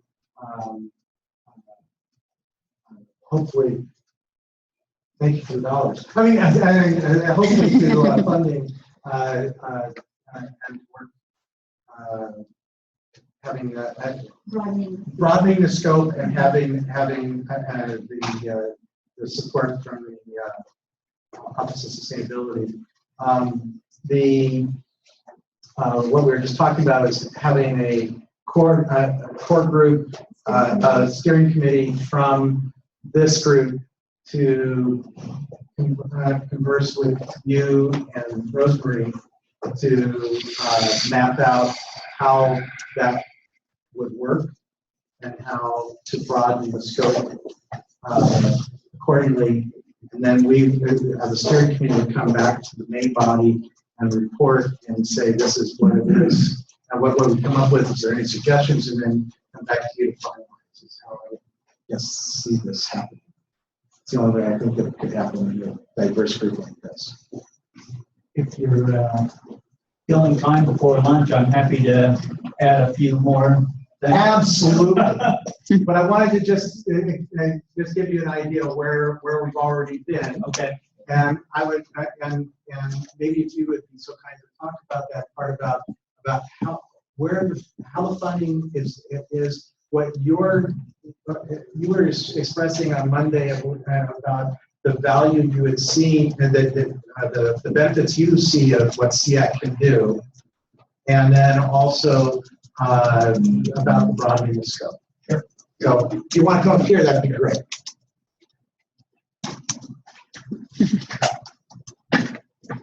So I found out about, I work in the county's internal services department, and our organization is called the Office of Sustainability. Primarily, we run energy programs within county operations, and then more recently in the community. And so our funding, right now we get funding from the Public Utility Commission strictly for energy efficiency programs. And then even within the energy efficiency world, there's a small slice that the state is really interested in, and that's how to enhance or increase code compliance and code enforcement, as well as develop how to develop REACH codes and ordinances all around energy, clean energy. So there is a really, and there has been for a long time, a real key interest in the state on how to enhance code compliance, code enforcement. And the world has been around the utilities providing training classes, which is valuable, it has its place. And then local governments, the enforcement agencies saying, well, we just need more money so we can hire people. And that's been I think that's been the landscape for a long time. And when I stumbled upon SEAC, what I saw was something that was sort of right in the middle that I think could be very appealing to the state, to the utilities, to the stakeholders. And what really I think is attractive is what SEAC has done, right? To find a way to bring all the stakeholders together to work out, to identify the problems and work out potential solutions, right? That involve everybody in the chain. So what you've done on residential rooftop solar, I believe, with a broader group being involved, could address a number of the issues that the state is concerned about.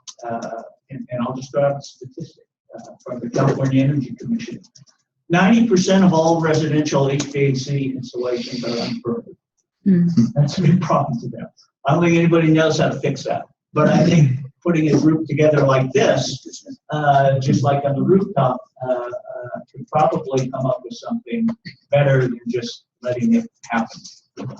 I don't know if you know, but there was a bill proposed, it went to the governor's desk, that said the utilities could not issue an energy efficiency incentive until the building owner could prove the permit was closed out. That's similar to 2188, right? That started this group. So I guess that would do a couple of things. That would kill the utility incentive business, right? Or I don't know what it would do. I don't think the governor signed that bill, but I think there's going to be bills like that come back in the next legislative session. The other thing where the state's going is they want buildings to be zero net energy, right? Residential, non-residential, existing, new buildings by 2030, 2050, everything's going to be zero net energy, which means distributed generation, battery storage, energy efficiency, electric vehicle charging, real-time control of energy consumption in buildings. It's going to be the whole thing. How's that going to happen? I don't think anybody knows.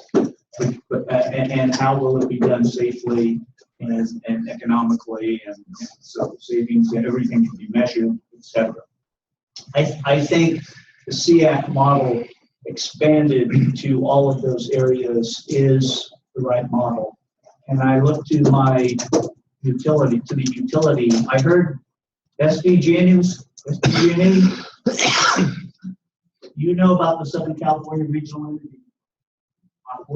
We've already proposed that the funding under the SoCal REN could possibly keep this SEAC going, if not expand it. I would love it if we could do it together, not only in Southern California, but get PG&E involved too and make this sort of a statewide thing.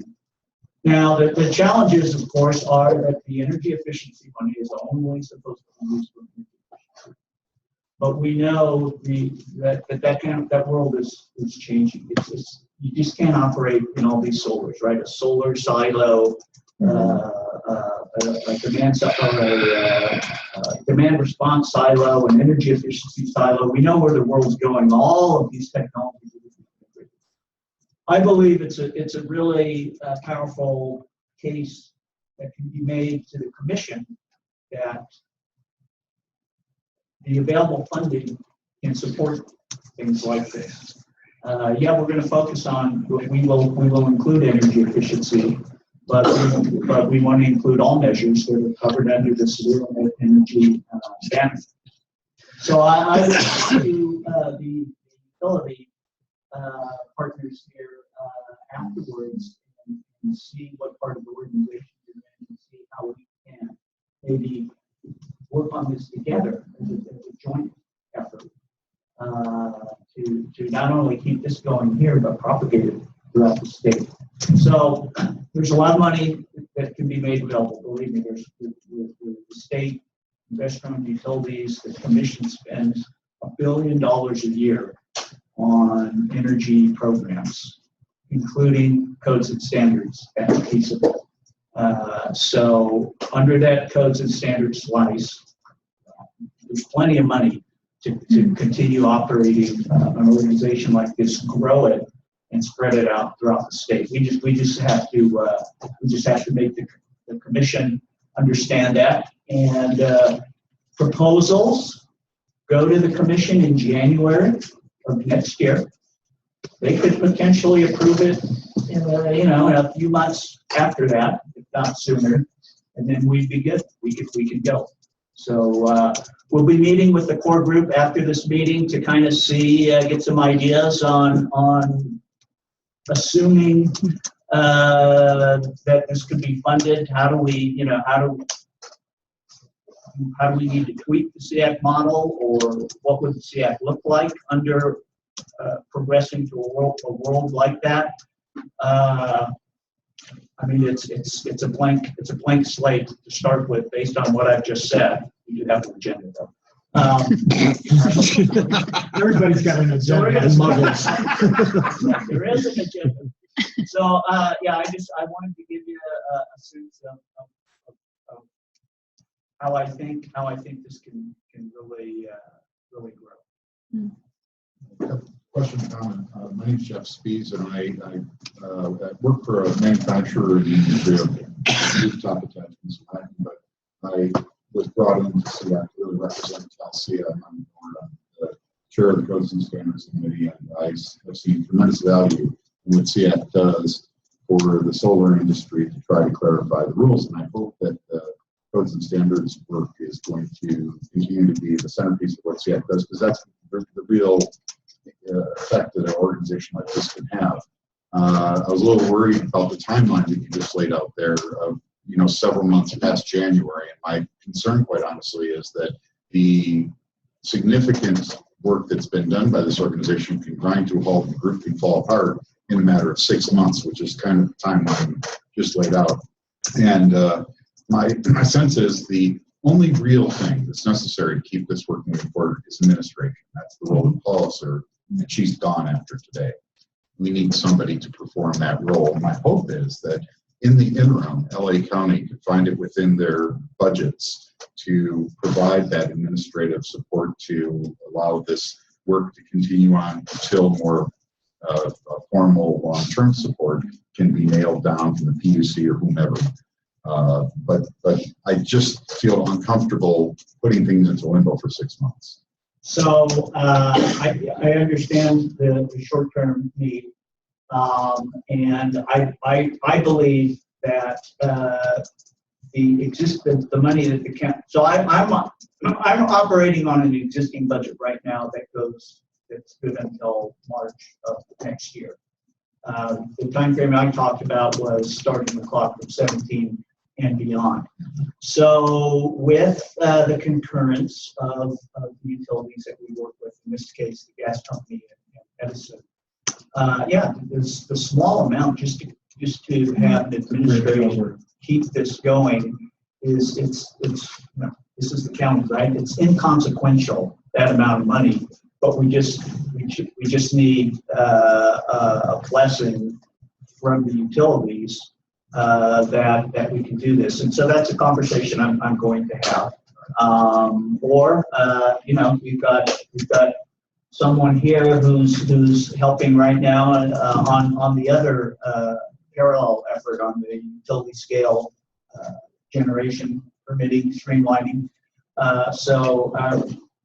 Worst comes to worst, we can have Rosemary potentially step in and fill that gap. So yeah, my goal is not to see this just halt, right, while we're waiting for a blessing. And one other comment that I made earlier, but I'll restate it because I think it's relevant to this concern of expanding the focus to include things like energy efficiency. In the recent quarterly board meeting and strategic planning meeting SEAC held a couple of weeks ago in Oakland, we have formally decided to expand our focus beyond solar, which is really our primary charter from the time the organization was formed, to encompass energy storage, demand response, energy efficiency, because the way we in SEAC see our future is that utility rate structures will likely be set up in a few more years where we won't be able to divorce the solar and the energy storage and the energy efficiency. So my hope is that since this energy efficiency focus that you have funds to pursue can be looked at in the broader sense that in essence the solar system performs many of the same functions of energy efficiency and can be grouped into the same basket. In fact, again, from SEAC's perspective, I don't think we're looking at these as silos anymore. We're looking at this as a basket of services. So my understanding, Jeff, from the initial conversations we had, and some of us had for Power at the beginning of this week, is that that's precisely how he's that looking at this as one big happy family, not just individual. Well, and since you have to justify this with your higher ups, maybe letting them know that SEAC sees things very much the same way would be helpful. At some point, tail end of this year, early next year, some industry letters of support would be very useful. The whole world knows where the industry's going. It's the ones who control the money are the last ones to figure it out. I hope no one. Well, remember, this is being recorded, so we'll have to exercise that part. I was just kidding about that. The commission is very progressive in looking at how to bundle all this together. And they're on the record. They're on the record in proceedings at the commission that they understand that they need to integrate demand-side management. Right? There are integrated demand-side management programs that the utilities run right now. And I don't run any, unfortunately, because of my place in that world. But we're proposing to be able to run integrated demand-side management programs. And that's why I look to the utilities. If they have integrated demand-side management programs or their codes and standards programs currently allow for code work in an integrated demand-side world, then the amount of money we're talking about could easily be used by or be provided by the utilities to keep this going. It's just a question of, and I know this world, okay, logistically, how do they get the money from their program to whoever's going to be the paid administrator for this? It's all that red tape that usually, screws things up. So if we can figure that out, there is no short-term problem. So I'd suggest that, and thank you, Howard, I think I'd suggest that again, that we SEAC consider having the steering group, establishing that steering group, and then I'd suggest that then that steering group will then go and have the conversation with Office of Sustainability, work on the issues, come back to the SEAC group, and then go back again, and then finalize things up. I think just to keep us going. And looking at the calendar and thinking that we already had on our calendars, unless you already scrubbed them off, we had on our calendars November 17th, even though I'm sorry that that's the same day as the local ETAC meeting, but November 17th was established as a date, and December 8th was established as a date. And I'm thinking that either one, what we do is that let the steering group do its business and report back at the December 8th, or really put the screws on the steering group to do work on this and have the steering group come back at a November 17th SEAC date, since they're already on the calendar. So I guess what I'd like to do is I'd like to entertain a motion of, this we can entertain a motion that we have that steering group as identified, and then work on the dates. Real quick, just we got the November 17th date. What was the next? December 8th. Those were the two that were on the calendar. Got it. I can make a recommendation. I have a solar meeting with schedule on the 17th, and the project manager can to solar manual. So if you could be the former being 12/8, you would come up with the scope. I'm actually out of town to the whole week. I'm in Dallas. So considering Thanksgiving and all that stuff, it probably would be better for the overall SEAC to convene on December 8th. I guess maybe the suggestion is there's a couple of concurrent things. All concurrently. One concurrent is for dealing with the codes as we had discussed initially this morning. Two concurrently is for the energy storage system task groups to resume their work. And then that gives them until December 8th to report back on what they've done. So there's two reports back on December 8th. And then third is to have the steering committee do its work and report back on December 8th as well. And I think that gives a good, keeps us going, but also gives us, gets us to where I think a lot of us want, at least I think all of us want to be eventually, for our next level. Is that, I'm doing all the talking here, so I just want to keep on like, I haven't been shot yet, but I just want to check. Practically, that's 21 days from now is the next meeting, and it's probably too short a period of time to come back with a very meaningful and detailed proposal. So the 8th is the optimal date, because after the 8th, I mean, when you get past the second week of December, we have to hold a meeting on the ski slopes or in Hawaii or someplace. So we're scratching the meeting entirely for November. That's what I'm putting out, and then because what would we have to meet and report on? Because I think Michael's right about on the code aspect one, as well as on the energy storage system stuff. I think it's just going to be, yeah, our committee's still working. It's going to be what would happen on November 17th. But what I would hope what would happen on December 8th would be is, hey, this committee nailed it, they got this done. This committee nailed it, they got this done. And what we need to do is simply make sure that, and then it's more of a reporting out and also and it would give time for this overall committee to review what those task forces have done and to be ready to discuss and decide whether they want to approve or not. And so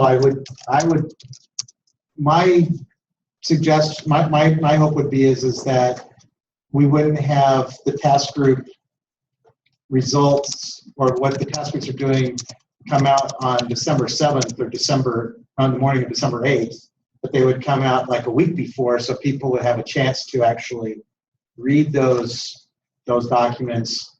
They have a chance to have meaningful time to absorb what's in them, and to then I think we'll make a much more efficient meeting December 8th. You're all good with that? I'm good with it. Sounds like makes sense, yeah. Okay. So I don't know if we need a formal motion for all that, but just simply just acknowledge on record that the committee is in support of those 3 concurrent actions to take place. Do we know where this meeting might take place? Well, it's going to take place in Southern California. I looked to the county, and the county is fine with their facility. You already had the reservation. I don't know if you Was that December 8th date already? Yes, it was. Then we have the rooms. Perfect. Because as an alternative, we can be here, but I'm totally. Your facility is certainly has a lot of advantages. Yeah, we can as make well. this. Sorry. Steve. I know it's a further drive for you guys, but it'll make it easier for Pete. So think about Pete. It's fascinating. It's a good sacrifice. There you go. I'm sure people will appreciate that sacrifice. Okay.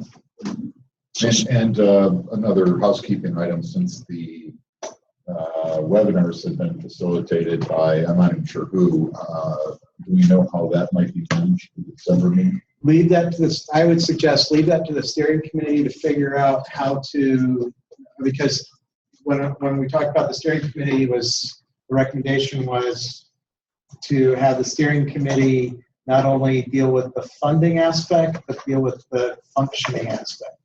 And one of the things, and I'd love to hear, let's do this, is that an open forum of what concerns do you have that you want to see the steering committee deal with?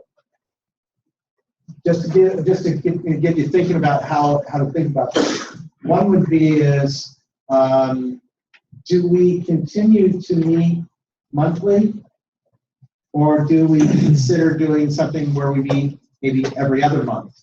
And so it gives the task groups a bit more breathing room in between to actually be efficient. Of course, you can see how I colored that piece in my opinion. Or another thing is that how do we, what do we do to make sure that everybody knows how to be using Google Docs? It can be that specific, whatever it might be. What things do you, from both a functioning point of view of this group, as well as a funding of this group, now's a great time to just throw something at the wall, throw something at the wall to see if it sticks, of something that you would like, anything you would like the steering committee to consider. So I guess we probably should list those items we've already brought up, which would include who's going to administer the organization, who's going to manage the webinar part of the meeting, where we're going to have our meetings located at, obviously interim funding sources. So those are 4 that I can think about. And maybe we would add management of the website, because that's another element of the group's activity that has, I feel that's how we disseminate this information to the world. Okay, so I heard location of meetings, management of website, frequency of meetings was one of my pet peeves.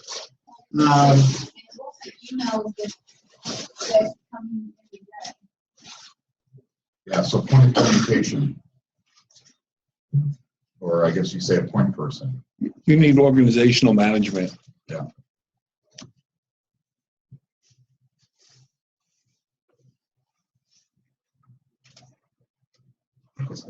Organization of I'm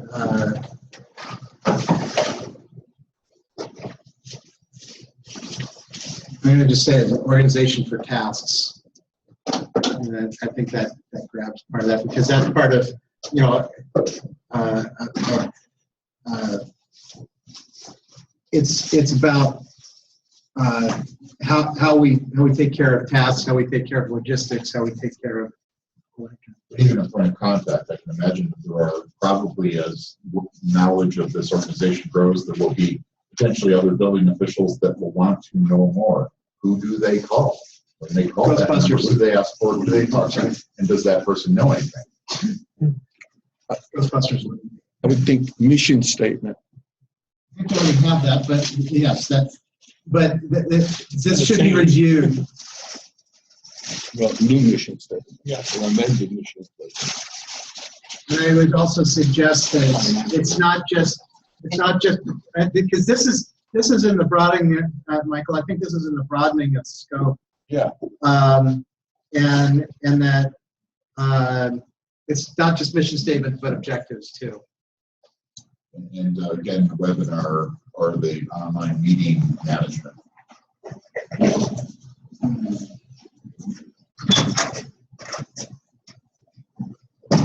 Who's going to buy lunch? It sounded like QuickNut was, right?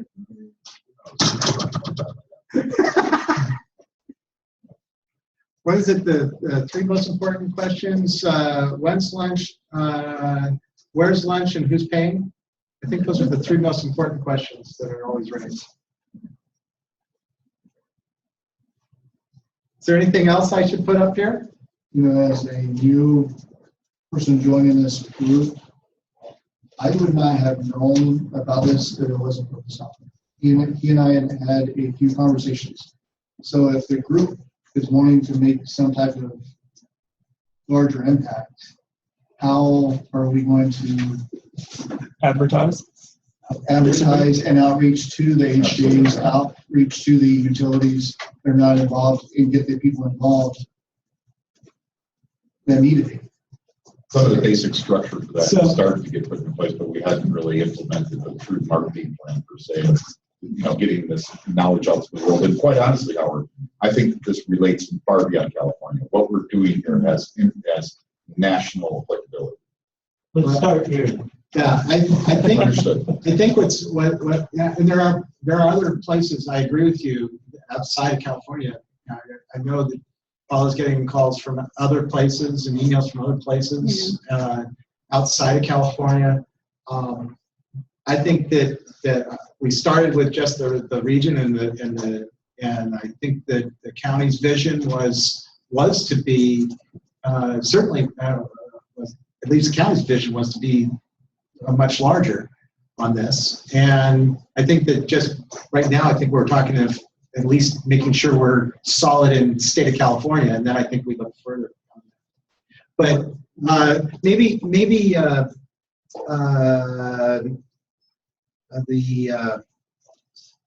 what is it? The 1, 3, 10-year.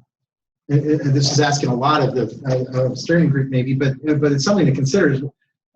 Where do we see ourselves? Where might we see ourselves in the future? Might be a thought of just a discussion. From the prior discussions also. And I'm sorry, did I capture right for? Because I think what I heard from you was basically what is the outreach efforts, plans? How do we? Correct. And secondly, is that. And this may be a sore spot for some people, but whenever you say solar energy action committee, yet we're talking about expansion into efficiencies or other fundings. Does that some agencies may look at that name and go, that really is not where we want to go. And they may not understand that we are trying to hit a more global, so the name itself may put a limitation into what we're trying to accomplish. If you're trying to get multiple agencies involved for efficiency and other items. Well, I heard a very elegant solution, I think, that came from Group Power, to making it solar and energy, actually. So it's not just solar, it's solar and energy. Yeah. Yeah, we don't want to change that. It was a long time ago. Mark B. Sustainable. I wish it was started with EA, because it could be everything about energy. Well, we could page solar into sustainable, but in my view, it is about energy. And I think that encompasses everything that we're talking about, whether it's storage or solar or efficiency or demand response. Those are all energy related. I like the name as is, and we'll just explain it. Yeah. So, but it still, if there, unless there's somebody who comes up with an even more, has an epiphany at 2 or 3 in the morning, please don't call me. But at that point, but you can send a text or an email. But I remember one time my sister-in-law told me that.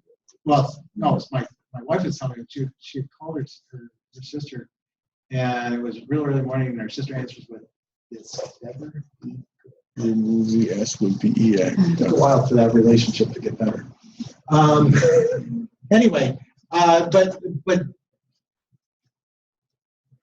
here are some of the things I hope I captured, and if as we go forward, if there's maybe, I think because everybody has my email address, if you want to just do it that way, if you just want to send me anything like you said, you have those epiphanies, is just make sure, do me a favor, because I get gazillions of emails. If you just simply put in the title, in the subject block, you just put SEAC ideas or something like that. But if you put SEAC, then it's like, oh, I know what that is. And so I can make sure to capture that. Yeah, Don Hughes made a comment here. Sustainability. Yes, Don. So you want us to call it sustainability, eh? Yeah, he says sustainability won't affect the printed material. And that would be a good thing, because we'll want to make sure that we don't have an adverse impact on the environment to begin with, because then we're already he said, I meant sustainable energy committee. Yeah. I think that many of us in solar, many of us here in this room, that here in this new world of energy services, that solar could be forgotten about. And I prefer, ideally, keep solar in the name so that it's on the forefront of everybody's mind when they think energy, they think solar, because ideally, in the eyes of the folks in this room, solar is the way that we provide the kilowatt hours. The energy storage, demand response, energy efficiency certainly are complementary elements to that process, but we hope that the energy is coming from solar. Well, if we're voting today, I agree with you. Yeah, good. Okay. Well, I think that we, in essence, wound up ending. Apparently, 12:08 is the new 1:30. Unless there's somebody else that has anything else they want to discuss. Yeah, there was a question that might be going back a bit. Is given the current impasse over accepting the TIA for center-fed panels, it would be nice if you could add to the agenda consideration of SCE's generation meter adapter. So that's a question for being on the agenda for the December 8th meeting? This was a question for this meeting. Well, to put on the next agenda. Yep. Perfect. Duly noted, capture that. So I can use this. So for our next meeting then, not to write real well.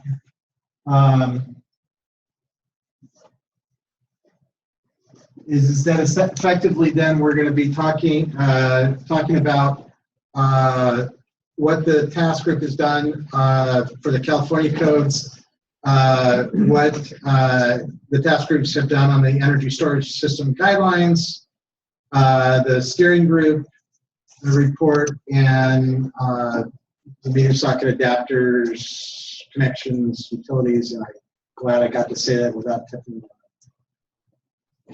So that means that Gilbert's going to be have to be on point on that.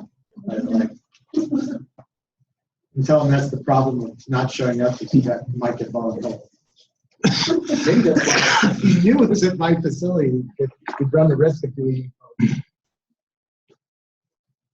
Okay, so I guess what I would say is this: is that do I have a motion to adjourn? And I guess second. And do I have to take a vote on that? Or no? Yeah, I have to take a vote on that. Or no? Moved by unanimous acclamation. Yep.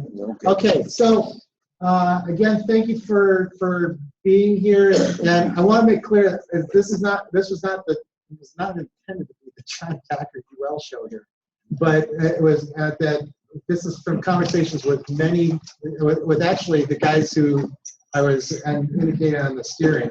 And the food, thank you so much, Duncan, for providing. And if the steering guys that got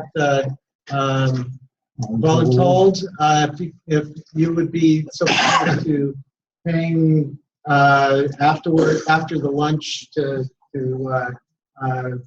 begin a conversation with Howard or Rosemary, that would be great. I'm sorry? Absolutely. Absolutely. Okay. Is at the end of the meeting. Thank you much. Thank you, John. Thank you, Paula. Thank you. Thanks, everyone. Thank you.